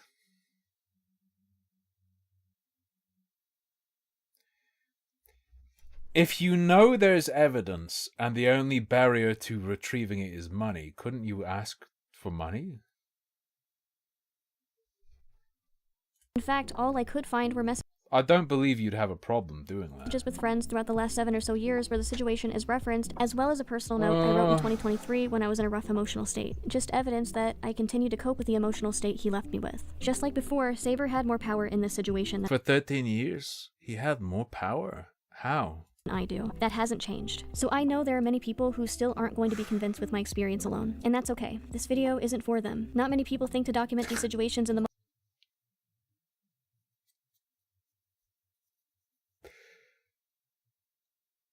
This video isn't for anyone who isn't going to be entirely convinced by my experience alone. You kinda gave it away there, didn't you? moment because their priority is getting through the situation and not thinking to grab the evidence. When you feel taken advantage of and don't have the tools or words to navigate the situation. You weren't an abused toddler. What do you mean don't have the words?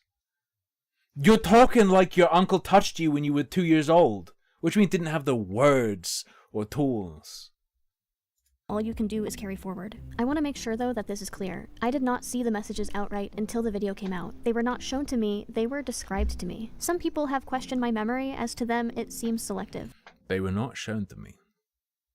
Well, I mean, it was 13 years ago, okay. can remember this thing, but not this other thing? Yes. If I remember something, it is because I either have spoken about the memory enough, it affected me enough to carry with me, or I have access to things to confirm the memory itself. Apparently 13 years ago. However, the messages only being described to me left me trying to even visualize the messages at all so I could try to remember them. Still, I tried to speak on them to the best of my ability at the time. These messages didn't leave some sort of crazy impact that left me remembering them all too much. To those suggesting I do remember these messages, I wouldn't knowingly put myself in a position where I'd have to explain my trauma responses to the internet. I'm fully aware of how black and white things are often viewed online, and if I had remembered these messages, I would have chosen to avoid the harassment and victim blaming that inevitably would have followed. Saber claims that we both mutually agreed to be friends with benefits, as in we are just hooking up, no strings attached. And eventually we both floated the idea of being friends with benefits and looking at Canterlot Gardens as a place where we could potentially hook up. She seems to have a very specific memory of you saying friends afterwards. I did say that because the running joke that we had leading up to that was friends with benefits. So we'd say friends. So that is something I said. This is not true. Every time he would stick his hand out and ask friends, I honestly died a little bit inside. I gain absolutely nothing. To be fair, whether you consented or not, I imagine that would occur. Imagine having a guy come all over your face, hold out his hand and say friends. Yes, that would probably destroy anyone's soul. Consistently dealing with intense emotions about this for the last 13 years. But in the messages he shows between us, you see me talking about how he toyed with my emotions. There's even one message where he acknowledges him being the bad guy. Why would I be telling him he toyed with my emotions and talk about how I told other people he toyed with my emotions if I apparently willingly agreed to some kind of friends with benefits agreement? Being friends with benefits means you are choosing to have sex knowing fully well it is strictly casual. These messages help show that aspect of my testimony and help show that his claim doesn't entirely make sense. He toyed with my emotions, literally. You've just shot your credibility in the foot.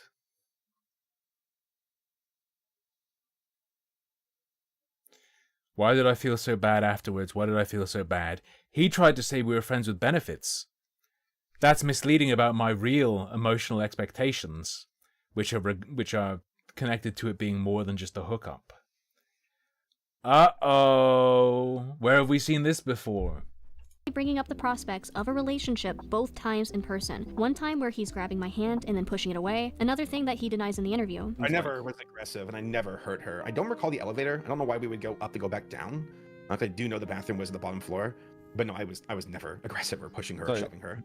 So I believe, again, this is her claim. We met in a public space, but no one was around and we talked for a while. He kept bringing up prospects of a starting relationship, but how it felt wrong. He grabbed my hand saying how it felt so right, only to push my head away saying, but so wrong. Is there any sort of reference there that you can think of as to why she'd say something like that? I don't recall. I don't remember us even talking about being in a relationship. And then when I think we are just going to go up to the lobby to hang out in a more public setting because I felt it was to avoid temptation, the moment the elevator shut, he slammed me against the elevator wall and initiated the second time. I couldn't tell you why he decided to go up to go down. For years, I have figured it was to go to a more public space. I was just following his cues without really communicating with him. He would go into how I would... Following his cues without communicating. That is communication! If he's putting out cues and you follow them, you have communicated, even if non-verbally. Spiral and get angry with him, as if he fell victim to me because I was struggling with how he had mistreated me and I was so conflicted about my emotions with him and felt I had gone through so much. I admit, I have definitely grown to be a much better communicator in the last several years, but you can even see my complicated feelings bleeding through these messages. Another thing pointed out to me was that complicated feelings bleeding through these messages. What you gonna do, join a new metal band? What you gonna do? Join a new metal band? Come on. About how this was a guy I hardly knew who took advantage of me in the testimony. These messages were used to suggest we actually knew each other really well. Let me be clear that I say this as a woman in her early 30s looking back on a situation from when she was 18 retrospectively. I even have to convince myself I wasn't obsessed with him while going through all of this because you can clearly see that I was a fan of him, confused about everything he put me through. I really didn't know him all that well despite trying to maintain a sense of closeness with him. It's forced and you can clearly see that in the messages. I wanted to be anonymous in the first place for a reason. Coming out and discussing this publicly, especially as a much smaller content creator, leaves me vulnerable and I have little to gain from this discussion at large on a personal Fucking Susan Wojcicki will show up and kill you personally if your subs are too low and you talk about this stuff. Level, and the odds were never in my favor sharing these experiences. There was never an rape power scaling based on sub count, by the way. Incentive to share these intimate details about my life with the internet at large. There were claims that my memory is inaccurate, so therefore my encounter with Saber never happened. Those who wanted to investigate the situation looked very literally on the timeline to try to get a beat on what happened to uncover the full story. People investigated and started to form timelines. Yes, the most basic, fundamental step in trying to discover what happened in a given incident. Yeah. What? To refer to herstory.global again and show the misconceptions that we were talking about before. This actually talks about why victims forget things and don't remember exact details. It even used These investigators started timelining. This is what they do. It's like most of what they do. It's half or more of what they do. This is the term if they're doing it right.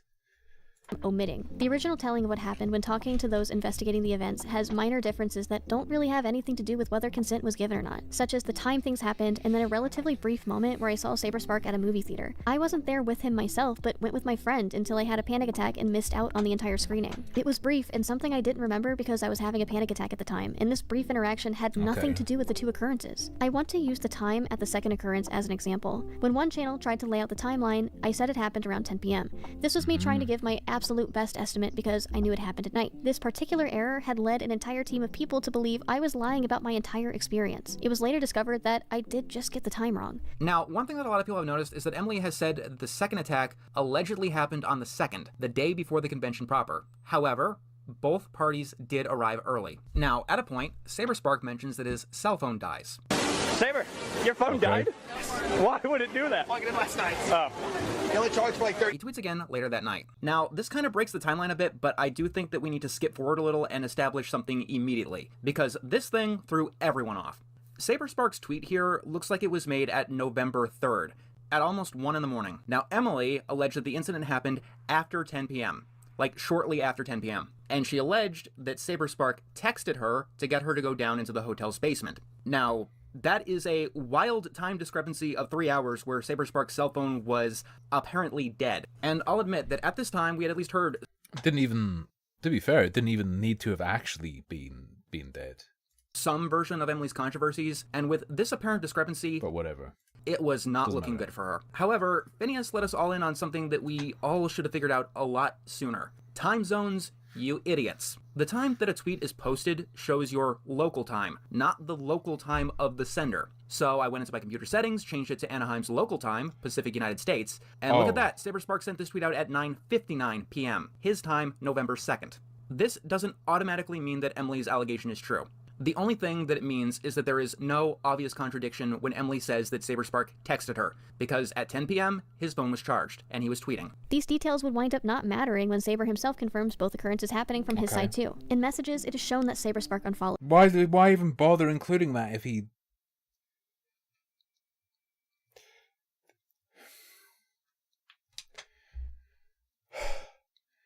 She's trying to defend herself and reinforce her claims, but she's approaching it like she's a random disinterested party doing a retrospective on a dead accusation and drama, including details that are good for the sake of completeness but aren't important if there's other stronger evidence.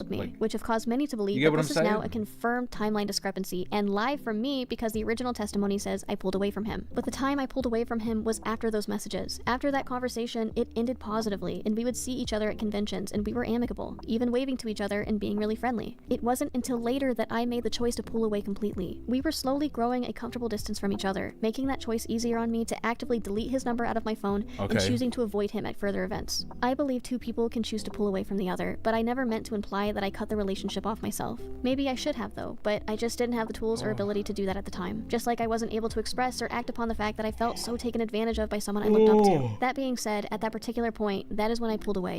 The tweet is evidence of him having a functioning phone at the time she claimed he contacted her. That's the point of the tweet. Emotionally, finally. That is what I was trying to say when I said that I pulled away from him. I also want to address remarks made by a few others who are suggesting I'm using my health and trauma as a shield against criticism. I want to clarify that I don't use my health challenges or past trauma as a shield against criticism. Instead, I only share my health or experiences so that people may better understand my challenges.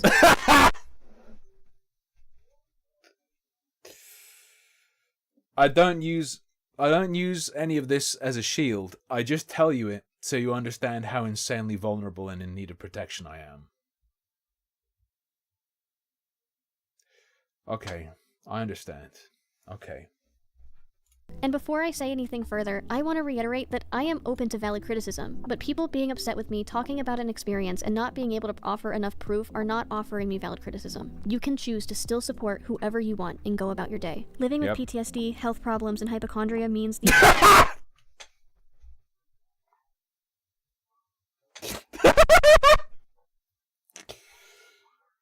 You have to understand my life's really hard.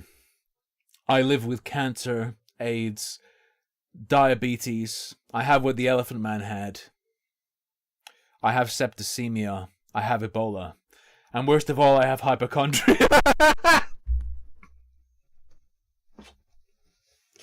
experiences are constantly present in my thoughts and affect how I navigate the world, including online spaces. They are almost always at the forefront of my mind. Acknowledging them and talking about them isn't deflection. It's part of being honest about what I'm living with. My intent is never to avoid accountability, but to be understood in the full context of who I am and the experiences that I am choosing to share. Before I saw the video, I genuinely struggled to recall the messages, as they were only described to me, not shown. I immediately felt frustrated with myself for not being able to remember, and because my migraines have been affecting my memory for some time now, my first reaction was to direct that frustration towards my migraines because I know they affected my ability to recall this. This was not an oopsie, well, you just can't be mad at me now because I have migraines. That being said, speaking of accountability, I've realized the importance of setting It's not that, but more firm boundaries with myself in my online presence when it comes to sharing deeply personal details. I understand not everyone knows or understands what I'm going through, and without that context, it can seem like I'm bringing up my health or trauma to deflect, which is not the case. My brain was put into a blender when I got COVID. I don't remember things right, but that does not affect the credibility of my testimony. Okay. Moving forward, I'll be more mindful about what I share to protect my peace and avoid misunderstandings. Now I want to talk about Saberspark claiming I lied about having an IUD. She told me prior to the convention that she had an IUD. So I remember asking her about condoms, and she said, "Don't worry about that. I have an IUD," and that she got it after she had her kid. And I took her word for it. And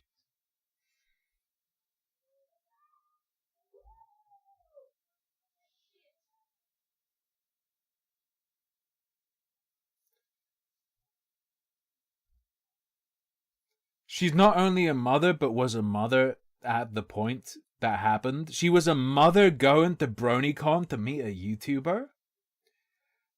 Absolute fucking trailer trash groupie shit. What the fuck? Also, yeah, my girlfriend probably did get attacked in Minecraft again. so we had unprotected sex. So the anxiety started to get me when she told me she wasn't getting her period. And I was like, oh my God, is she pregnant? Which is, I'm like, how? You know, with an IUD and also me not finishing. I first want to start by saying this claim is abysmal. What's crazy is that there is no proof of what he's claiming anywhere. I mean, I suppose to finish the story of... This claim is abysmal, there's no proof. The pregnancy scare, how did that kind of work itself out? Into the convention on a Sunday. No, she's playing the vanilla Minecraft. She'll get into the crazy stuff later, I'm sure. I remember... She'd never played it before. Going over to her hotel, being like, I'm like, we have to get this test. Like, I need to know the answer before I head home, just so I can know what's going on. I got the pregnancy test, came back, and I'm like, please, can you take this? And she goes, okay, you know, because it was time's up, and she said, okay, I'll do it. And she took it, and it was negative. And I remember afterwards, I was like almost dumbstruck with relief. At that point, I started forming this opinion in my head where I'm like, did she just baby scare me to keep me in her life? That was the emotion surging through my head, along with relief. The public response to this is honestly... Oi, spaffed up all in her, innit? Understandable. This is a serious and heavily loaded claim. I can understand why people Heavily loaded? However, I would never willingly put myself in a situation where I'd become pregnant by someone I had only met 5 to 10 minutes earlier. And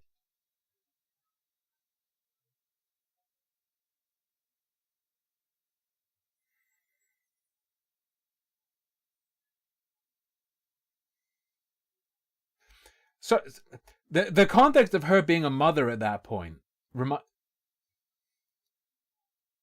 she said at that point she didn't understand consent. So her baby's a rape child? Because she didn't understand consent. So whatever sex she had to have that kid couldn't have been consensual, right? then be tied to that person for 18 or more years, regardless of whether I had a crush on him or not. This was a guy whom, throughout most of our friendship, I didn't even call him by his actual name. It wasn't until later, after both occurrences had already happened, that I actually called him Steven. I gave birth a year prior. I was not about to go on that... I don't remember this. She shares that she was diagnosed at 17 years old with PTSD following the traumatic birth of her daughter.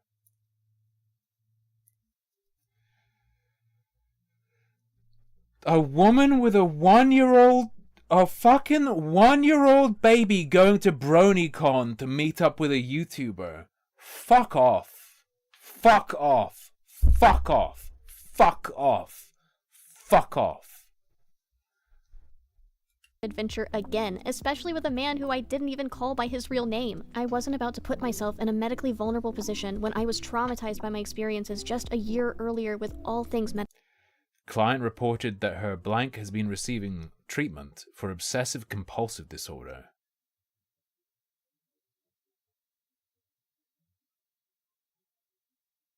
Client reported that 5 times each day she becomes convinced that she will die of a health condition. The pandemic made this much worse.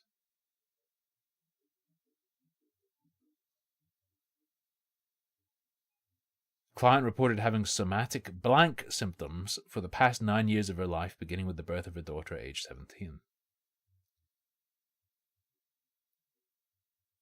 Coping skills, crying and waiting. She's given us her fucking cope CV. She can take a hot bath. She can smell lavender oil. She can ask her boyfriend for a massage. Or she can just cry and wait. Related. It was way too soon. I also don't see that message being shown. Women have late periods. There's a part of the interview where he claims to have gone directly to my hotel to essentially make me take a pregnancy test on Sunday, end of the event just before he went home, implying he went straight to my room. Into the convention on a Sunday, I remember going over to her hotel, being like, we have to get this test. Like, I need to know the answer before I head home, just so I can know what's going on. There are multiple things wrong with this. He couldn't have gone to my hotel room to do this because we already checked out of our hotel room by noon. Bro, her kid's 14. He or she totally did the editing on this video, just so you know. Before the event ended. I even have proof of this in the form of a vlog that we recorded during the time we were there. On Sunday night, we are telling a group of people in a hotel room goodbye. What's J.K. Rowling doing here? And that we were leaving to go back home because we didn't have a room to go back to. There's also footage of us taking the stuff we bought from the convention to the car because we didn't have a room anymore. We're leaving soon, so we're going to say bye to everyone. And yeah. We're leaving, so I'm doing a quick vlog to say bye to everyone. Oh, so say hi, bye. Hello. Best people you can ever meet. They're awesome. Right there. We're leaving too. Home. Now, the way it's worded is strange. Not uncommon for birth to make people incontinent. True. Your shit gets pulled all apart. Do your kegels, ladies. And I believe an easy Wait. Yeah, it's kegels. I get kegels and jelking mixed up. Very different message. Very different message if I mix them up. Response would be that we somehow did this privately at the hotel in general between the time of the event ending and going to downtown Disney. However, Saber also states himself in the interview just a minute before this claim that he was too busy to hang out with me during the entire convention, and that the only time he could recall seeing me was at downtown Disney, which was after the convention. After the bathroom. What happens then? So, that was another busy convention. That was the one where they were showing the premiere of the Brony documentary from John Delancey and Michael Brokoff, which was a big deal at the time. It was a big old crowdfunded thing. It was a work in progress screening. And also the convention was busy, just running around to different panels, also doing more interviews and being involved with the Everfree radio guys. I'd see her at the convention, and she would text me wanting to hang out, but again, just I was too busy. I was booked the entire time through. And the only time I can really recall seeing her was when we left. It was in downtown Disney, where this movie was being screened, the cut of the Brony documentary. When we walked out of... I'm just imagining like Donald Duck interrogating this guy, Disney Noir. We were in downtown Disney. Of the theater screening, and I remember looking to the side, and I saw Emily like leaning against the wall with her friend Sandra. And he's right. Apart from the screening, the only other time I saw him was when we both just so happened to be in the lobby where we don't even acknowledge each other. Instead, we are just talking to other people in the area. This was Saturday night, and I wasn't there long. It's a shame you didn't start asking about, what is it, Super Pinky or something? Find the cure. Yes! It's Super Pinky Adventures. Saber Spark? I like how you find like Saber Spark and Screwball. They had When I see this clip, I can smell cheap beer. a very extensive conversation. I've heard about this conversation. Screwball and excited. I was not in my friend. We're gonna find the cure of sleep talking. No, I don't smell cheap beer. I smell extremely expensive beer you buy after you're in a venue for a concert. Stop sleep talking once and for all. That should not cost as much as it does. I just get like, no, go back to sleep. Apart from that, we didn't really see each other. He also says after the screening that the right people were called to help me and that he and his friends left. I think we actually called one of the Disney people came over to actually help out because they're like, hey, we actually have like first aid. Did you know that every Pluto the dog mascot at Disney World is qualified to provide abortions? People, but ultimately we didn't stay around for too long because someone else intervened to help out Emily and Sandra, and then we, were on our way. I remember texting her, really, let me know if you're okay. But we had to get going because we had another, arrangement we had to take off to. But I do remember her. Later that night, I was still with people, and there's footage of this. There's also footage of him going to hang out with his friends after the Downtown Disney screening. He also says in the interview himself that he and his friends had other things to do. Brony's documentary. I wasn't even expecting to see it, and did. I'm really struggling to keep a thread on why this matters. So that was one of those moments of glory. Thoughts on it, really, I don't want to say anything because, well, I don't want to say too much. I could probably say a very vague review, but I thought overall it was quite well done. I thought it had some really strong, dark, not dark, but strong moments in it. They had a Q&A panel. Some interesting points were brought up, good points. This doesn't mean that EQLA, at least the life of EQLA is over. I'm right now walking back to the Rainforest Cafe, a cafe which I have eaten at a week ago. When I was a little kid, I ruined part of the Disneyland experience because I couldn't handle the Rainforest Cafe. The noises of the animals scared me. I had to leave when I was like 4 years old. And I am going to be joining guys such as Final Draft, Saber Spark, The animals scared me. Paleo, Dusty Cat, and I don't actually know who else. That might be it. We just concluded dinner at the Rainforest Cafe. Really good group of us. Everyone here. Everyone you see here. Wait, so you want to chill in the room with us, dude? At Disney Florida, I don't remember if Disney Florida is World or Land. I never remember which one it is. But there's like back in it would have been like 95 or 96. I'm not sure exactly. There was like a little water ride where you're in a boat and you go through a dark tunnel and stuff, and there are all these animatronic animals with the eyes that glow in the dark. It scared me. I cried until they turned on the lights and ruined it for everyone. Do I want to chill out in the room with you? What do you think the answer to that is? Poop. Actually, that was very accurate. That's very accurate. And after hanging out with people, we went home. We left Anaheim entirely. Where are you leaving to? Home? When it comes to taking a pregnancy test, I don't have memory of taking Florida it personally. is I just remember that it had been resolved and eventually getting my period. That being said, this is not me outright denying that one was taken. However, he did not go to my hotel Sunday to make me take one like he... This is not me outright denying that one was taken. Why would you phrase it like that? That's like a characterization you make of someone else's statement. They didn't outright deny it. Would be something you'd note about something someone else had said. Why would you describe your own claims? So weird. Do people dissociate from themselves to such a degree that this kind of language about oneself has become normal? To try to imply I was purposely trying to keep him on edge. It wasn't during the convention either, because he himself states that he didn't really see me during the convention, and that he was busy. And also the convention was busy just running around to different panels, also doing more interviews and being involved with the Everfree radio guys. And like I said before, that some of the details she's including are something I'd expect a third party to include for completeness, but aren't relevant to what she's trying to do. It's like she's taken the role of a YouTuber writing about herself, rather than just being her. The only real private time we had spent together was the night of the second sexual encounter the day before the convention began. If I did take one, it would have only been able to happen that night. Again, he says it himself, he didn't see me much during the entire convention, and that he didn't recall seeing me again until the Downtown Disney screening. I got the pregnancy test, came back, and I'm like, please, can you take this? And she goes, okay, Is the reveal gonna be, surprise, I did get pregnant after the second time? What are we doing here? Time's up, and she said, okay, I'll do it. And she took it, and it was negative. And I remember afterwards, I was like almost dumbstruck with relief. Like I said during the investigation, I don't remember taking the test personally, but if he remembers being dumbstruck by relief... What? So she's saying, note I didn't deny outright, and the reason she said that is because she doesn't know if she took a pregnancy test or not?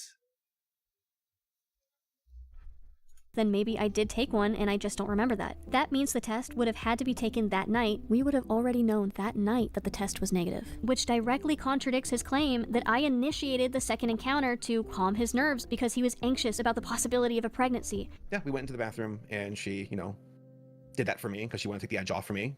She's I know you're nervous, and we did that. His anxiety and the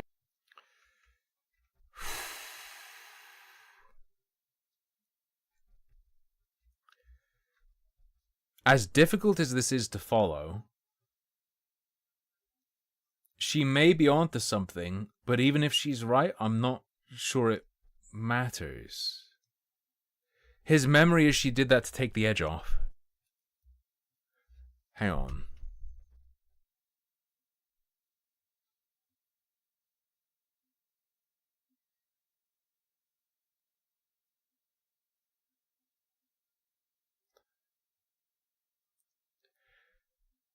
They got a negative result. Just because he got a negative result from a pregnancy test from you doesn't mean he wouldn't still be on edge. Hang on. Anxious about the possibility of a pregnancy. Yeah, we went into the bathroom and she, did that for me because she wanted to take the edge off for me. She's I know you're nervous, and we did that. His anxiety and the reason behind his version of events would no longer be plausible. He also wouldn't recommend taking a pregnancy test at night. You're supposed to take a pregnancy test first thing in the morning. Also says in his interview that I refused to take the test in person that first night to try to help build this narrative that I wanted to baby scare him and keep him on edge. This also shows that he would be lying about this as well. I remember texting her being like, can you please get a pregnancy test? I will pay for it, please. Also, Mod Hunter, yes. Whoa, hang on. Wait. Didn't the two events happen?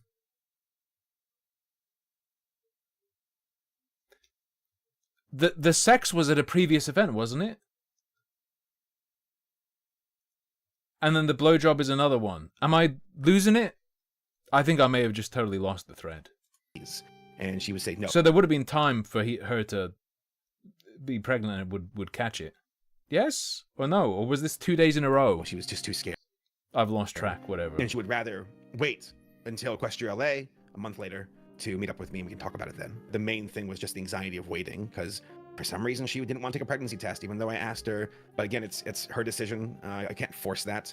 Probably because you have to wait a certain interval of time to test for it to read accurately. I didn't have a car and I didn't know how to drive. Okay, so she was aware of that being an issue. Wait, so why wouldn't he still be concerned? Sex with Con 1, BJ is Con 2. That's what I thought of, Block. Thank you.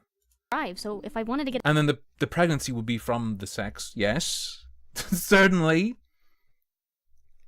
The test, I would have had to ask my parents for it. I already felt violated and confused about everything. I didn't want to involve my whole family in this. Otherwise, they probably would have called the police on him if I told them everything. And I do want to reaffirm this, just in case it needs to be said, but me consenting to other people...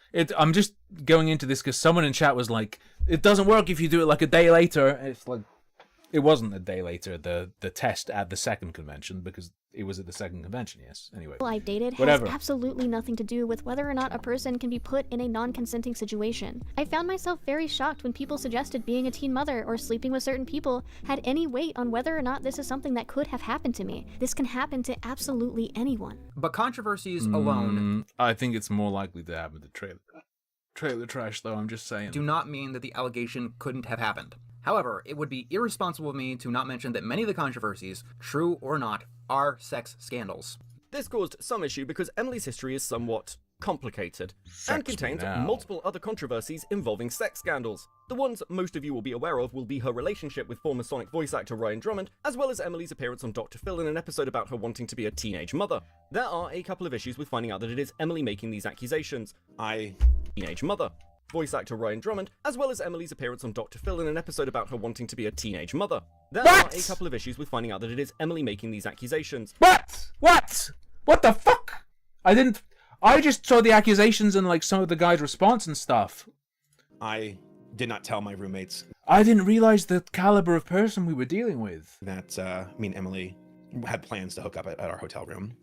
And it what was the I should have followed this. Holy fuck. And when most folks were on the con floor, where Emily and I both, holding hands, took off to my room. Canterlot Gardens took place at the same hotel where Saber was staying. Saber claims that we held hands publicly and walked to his hotel room together. He also mentioned not wanting his friends to know and made it clear in his messages that he wanted to keep our interactions private. So it's confusing why he would then say that we held hands in a very public setting. This didn't happen. He messaged me to come up to his room.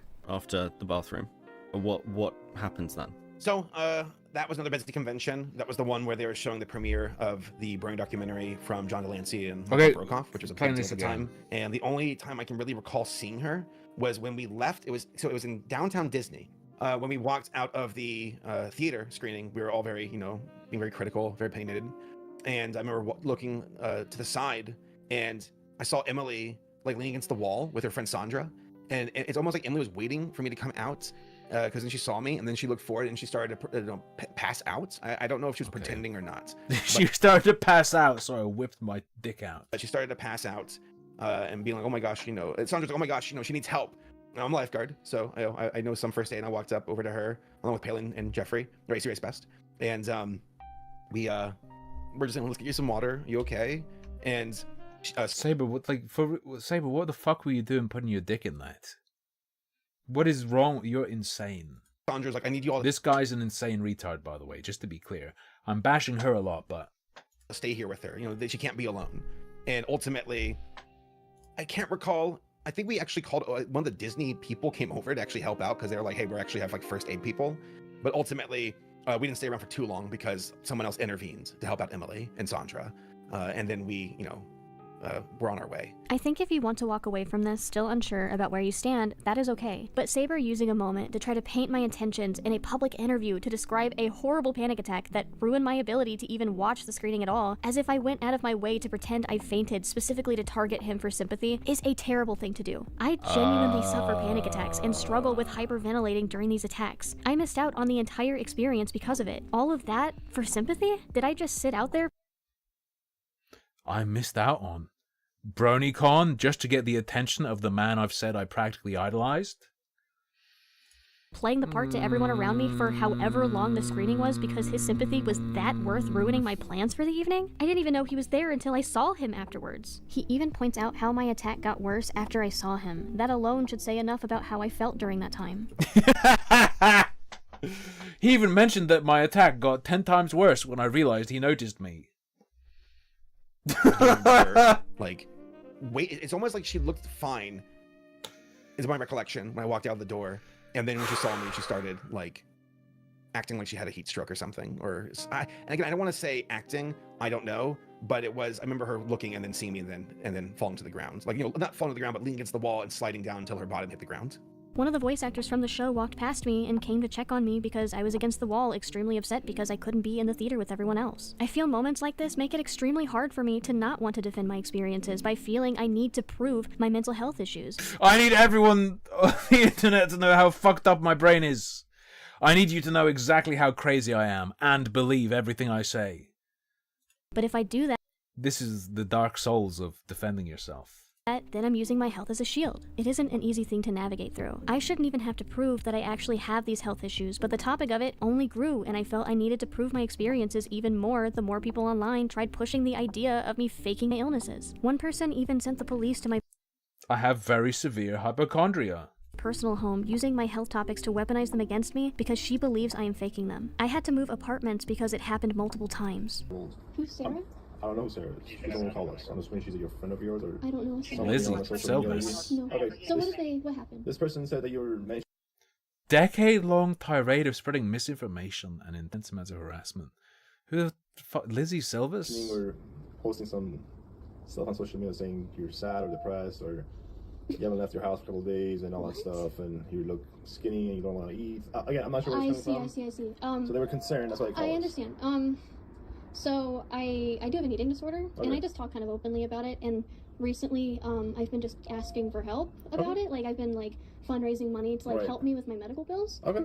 But I appreciate it. I think what's happening is this has now happened to me. This is the third time that someone has been called to my house about like police or like someone who someone like cops?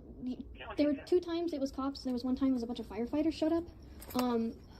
She talks like a very small child. She has a very, very young voice. And it was... depending from city to city, they might not respond. Okay. Right? Like if you live in LA City or LA County, they have no time for this, so they would never show up, right? I think because this the might smaller be a agency, prank smaller city, call. I don't think it's a prank call because they're really concerned. Well, this has happened now a couple times, and I've called the police station before, and they gave me the number, and it's happening by this person. Her name's Elizabeth, and she's been like stalking me, and she. So that's a different story, right? Okay. Yeah, that's why I'm like, is it okay if I record this? Because I've been trying to Okay. like get her to stop sending people to my house. She's Okay, done this. so as long as you know who's calling, because we don't know who's calling, you just don't tell us who's called. I'll probably. Wait, the police don't know who's calling. Wait. I should check the wells on her. Want to see if she can obtain information from an officer on who is doing it. Did she get confirmation, or is this made up? Is the confirmation of this Lizzie Silvis person doing it? Is there actual? Officer on scene doesn't know. Is this document meant to demonstrate that somehow, and it's redacted, or what?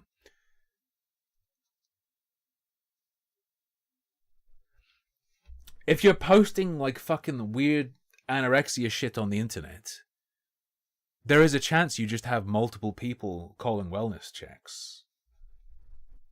Call and see if they can verify if it's her again. But Okay. yeah, I'm fine. Thank As you. long as you're okay, don't need help, that's all matters. No, Okay. all See good, if they thank can you. verify. Can we have Why are we verification? assuming and irresponsibly accusing people of this? As stated before, I plan to be more mindful about how much information I share about my struggles, but no one should even feel as though they need to share their medical information in order to defend themselves against harassment and irresponsible misinformation. And Saber doing this only helps fan the flames more to people who feel justified in trying to More? desperately debunk something as serious as a person's well-being. I Debunk something as serious as a person's well-being. You're definitely all fucked up. That's fine. I hope you feel validated. You're absolutely, totally, unbelievably fucked. do There you also go. want to point out that while I have given Saber the benefit of the doubt here, I do find him lying about multiple details such as holding hands to his hotel room. Maybe I have links disabled on YouTube chat or something. I don't know. I think I just have everything default except, like, you know, filtering is off. But of course, YouTube still does filtering regardless. If you just say what the title is, I guess people can put that into search and get it. Shouldn't block that. IUD, the friends with benefits inside joke, me initiating the second time and claiming the elevator part to be completely untrue, to be extremely sketchy. I do feel if he truly believed he was fully innocent in this, he wouldn't feel the need to lie about multiple details. I can't prove some of these lies to be untrue, unfortunately, but hope He had to lie multiple times. By the way, I can't prove their lies. By the way, it was 13 years ago. Please understand that I'm going to make mistakes.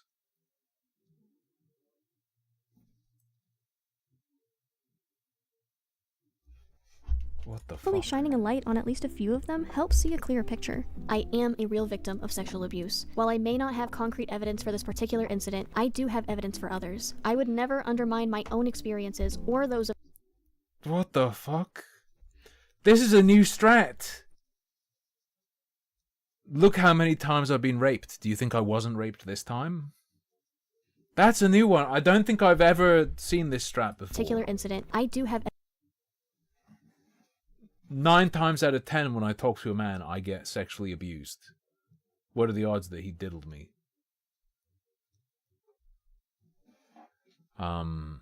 Processed with the client. Chief complaint, therapy. Vitals for this encounter, no vitals recorded. Processed with the client about some unwanted sexual contact that she is receiving from someone whom she is afraid to report or even tell her family about. Discuss possible additional ways to protect herself from interaction with this person. This will be discussed again in the next session. This is just evidence you told a therapist you were... You received unwanted sexual contact. This is evidence that you told someone you were sexually harassed. This isn't evidence of you being sexually harassed or abused. evidence for others. I would never undermine my own experiences or those of others. Worked with the client to identify additional ways for her to set boundaries to reduce any exposure to the person who is making unwanted sexual advances. Discuss specific ways to communicate boundaries. We'll learn and practice. So she specifically talked to a therapist about consent.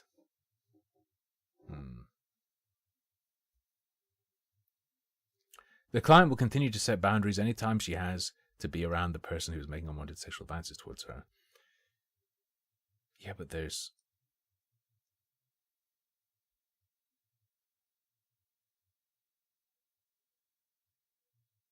Do you understand? Like, this, you're showing this as evidence that happened. But it's not. It's evidence you talked to someone and claimed that. By lying about one of these experiences. To do so would only make it harder for all of us to be heard and believed. I want to clarify that nothing I said in the video should be interpreted as a retraction of my previous testimony. I continue to stand by what I shared and reaffirm that I did not give consent. The purpose of those statements was to provide additional context of my side. I wrote the statements in that video to move on and help. I can't remember. You can express consent. You can give consent. But consent is also a state of mind. Has she ever said she didn't want to do it? Both parties do so, but I also wrote them before I heard Saber's interview. What I've come to realize is that Saber may not have... She described herself as a people pleaser, but...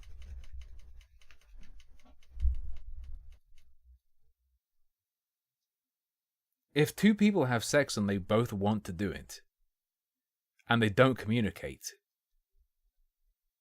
has a rape occurred?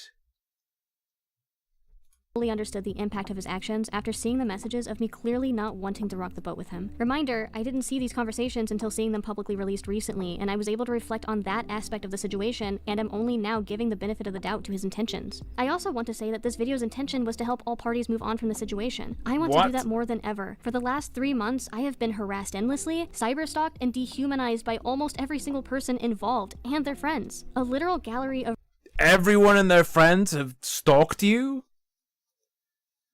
Watch out, it's all the red cars. Rogues have chosen to use this as an opportunity to vindicate themselves from their own horrendous behavior that they are running away from and lying about because they now feel they comfortably can. Even people claiming to help me threw me to the wolves, outed my identity to other people in DMs without my consent, and I was threatened by multiple people. I was told by people claiming they wanted to help me to lay low for the sake of my family if I truly loved them. The video's intention to help us all move on is something I stand behind, and my statements were to help all of us, even if I find information suggested in the video to be incorrect. I'm only speaking further now because the harassment has escalated and misinformation is continuing to spread. Thank you to those who are patient with me to hear.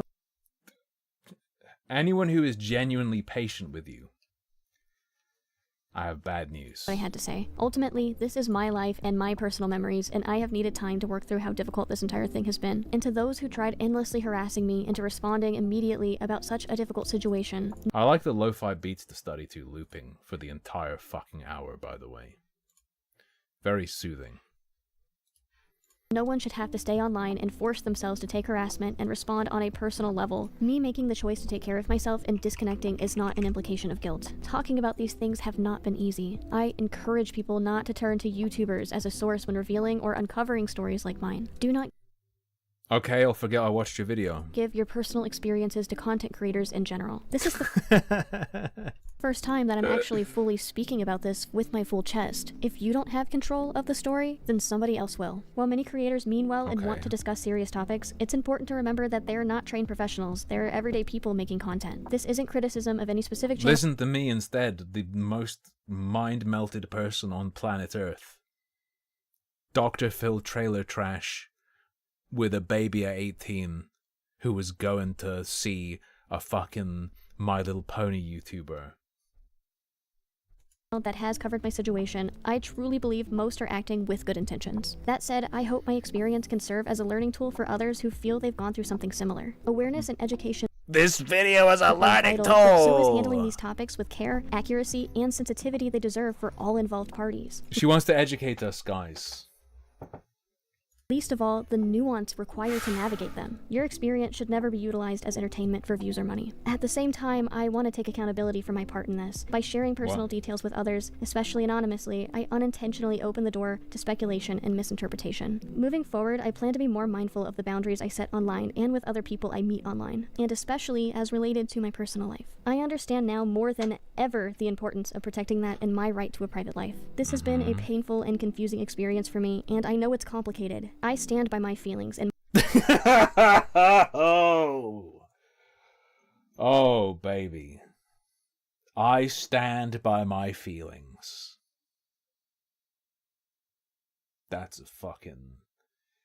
I think every tattoo shop should prominently feature the option to get I stand by my feelings as a tattoo. So that you know to avoid anyone who gets that permanently marked onto them.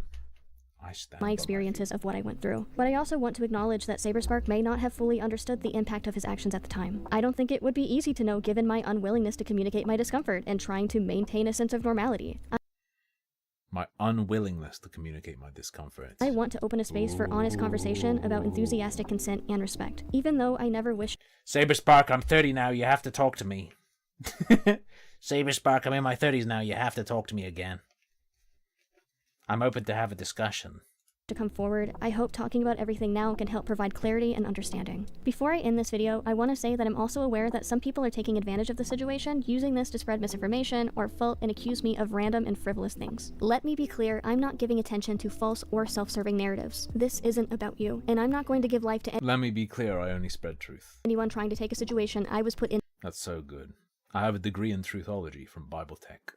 into about their own vendettas, most of which are predominantly male ex-people from my life mad I didn't talk to them more than I was comfortable, give them more of my attention than I was willing, or I outright what? trying to take a situation I was put into about their own vendettas, most of which are predominantly male ex-people from my life mad I didn't talk to them. What is a male ex person? Is male ex like something, or does she mean men she used to date? Male ex people from my lives. Men who are no longer part of her life, does she mean? Male ex people from my life. Trying to take a situation I was put into about their own vendettas, most of which are predominantly male ex-people from my life mad I didn't talk to them more than I was Male ex people from my life. Holy fuck, you are scrambled. comfortable, give them more of my attention than I was willing, or I outright I don't think she even means ex in an intimate relationship sense. I think she means male ex people from her life, as in men who were part of her life but now aren't. What a strange way to say it. rejected them romantically. Others I called X-Men, not ex-male. I don't even know who they are claiming to have known me. I'm not going to convince anyone of something that they don't wish to believe, and that's okay. My story isn't a claim, it's a memory.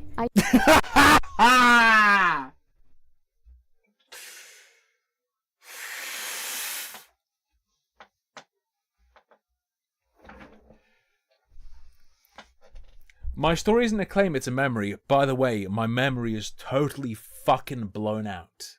Forget that that statement on its own is hilarious. This is a woman who's been telling us over and over again about how mind-fucked she is. Don't need to be believed to know it happened. Before I end this conversation, And I'm not saying because she has OCD. She's literally said she has an obliterated memory from COVID. I want to link below some helpful resources for those who may need them. During my time away, I actually wound up using some of these resources myself, and they were extremely helpful. Following this video, I'm going to be taking a break from Twitter for a bit. I realized during my break that I felt much happier and more connected without constant online engagement. I want to thank those who have reached out to me recently to check on me and support me in private spaces. I will not be speaking more on the situation and will be returning back to normal content. luck. I'll be continuing my content on Blue Sky and YouTube for the time being, so I look forward to seeing you all in those spaces. Thank you. Christ almighty, that was horrible. What is her normal combat content?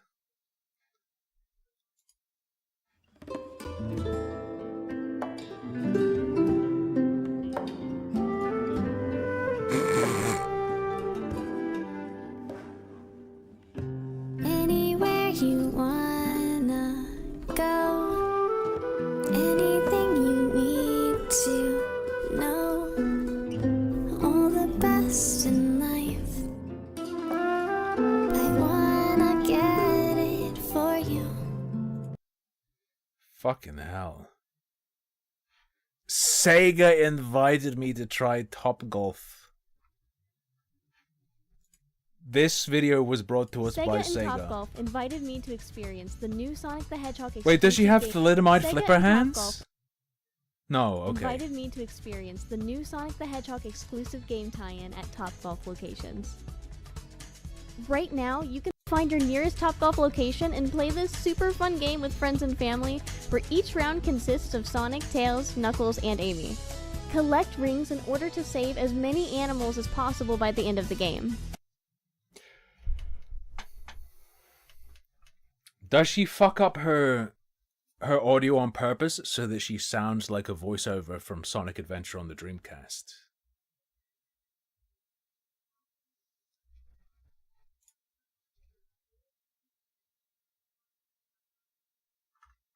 Am I off? Have I gone too far? But bad news. It's gonna be over tonight. I hope you had a good time. That's what we're doing tonight. I hope you I hope you had fun. Hope you enjoyed that hour plus of torture. I did play her on 1.25 times speed. I'll see you guys tomorrow. Maybe I'll stream longer tomorrow and do some gaming at the end.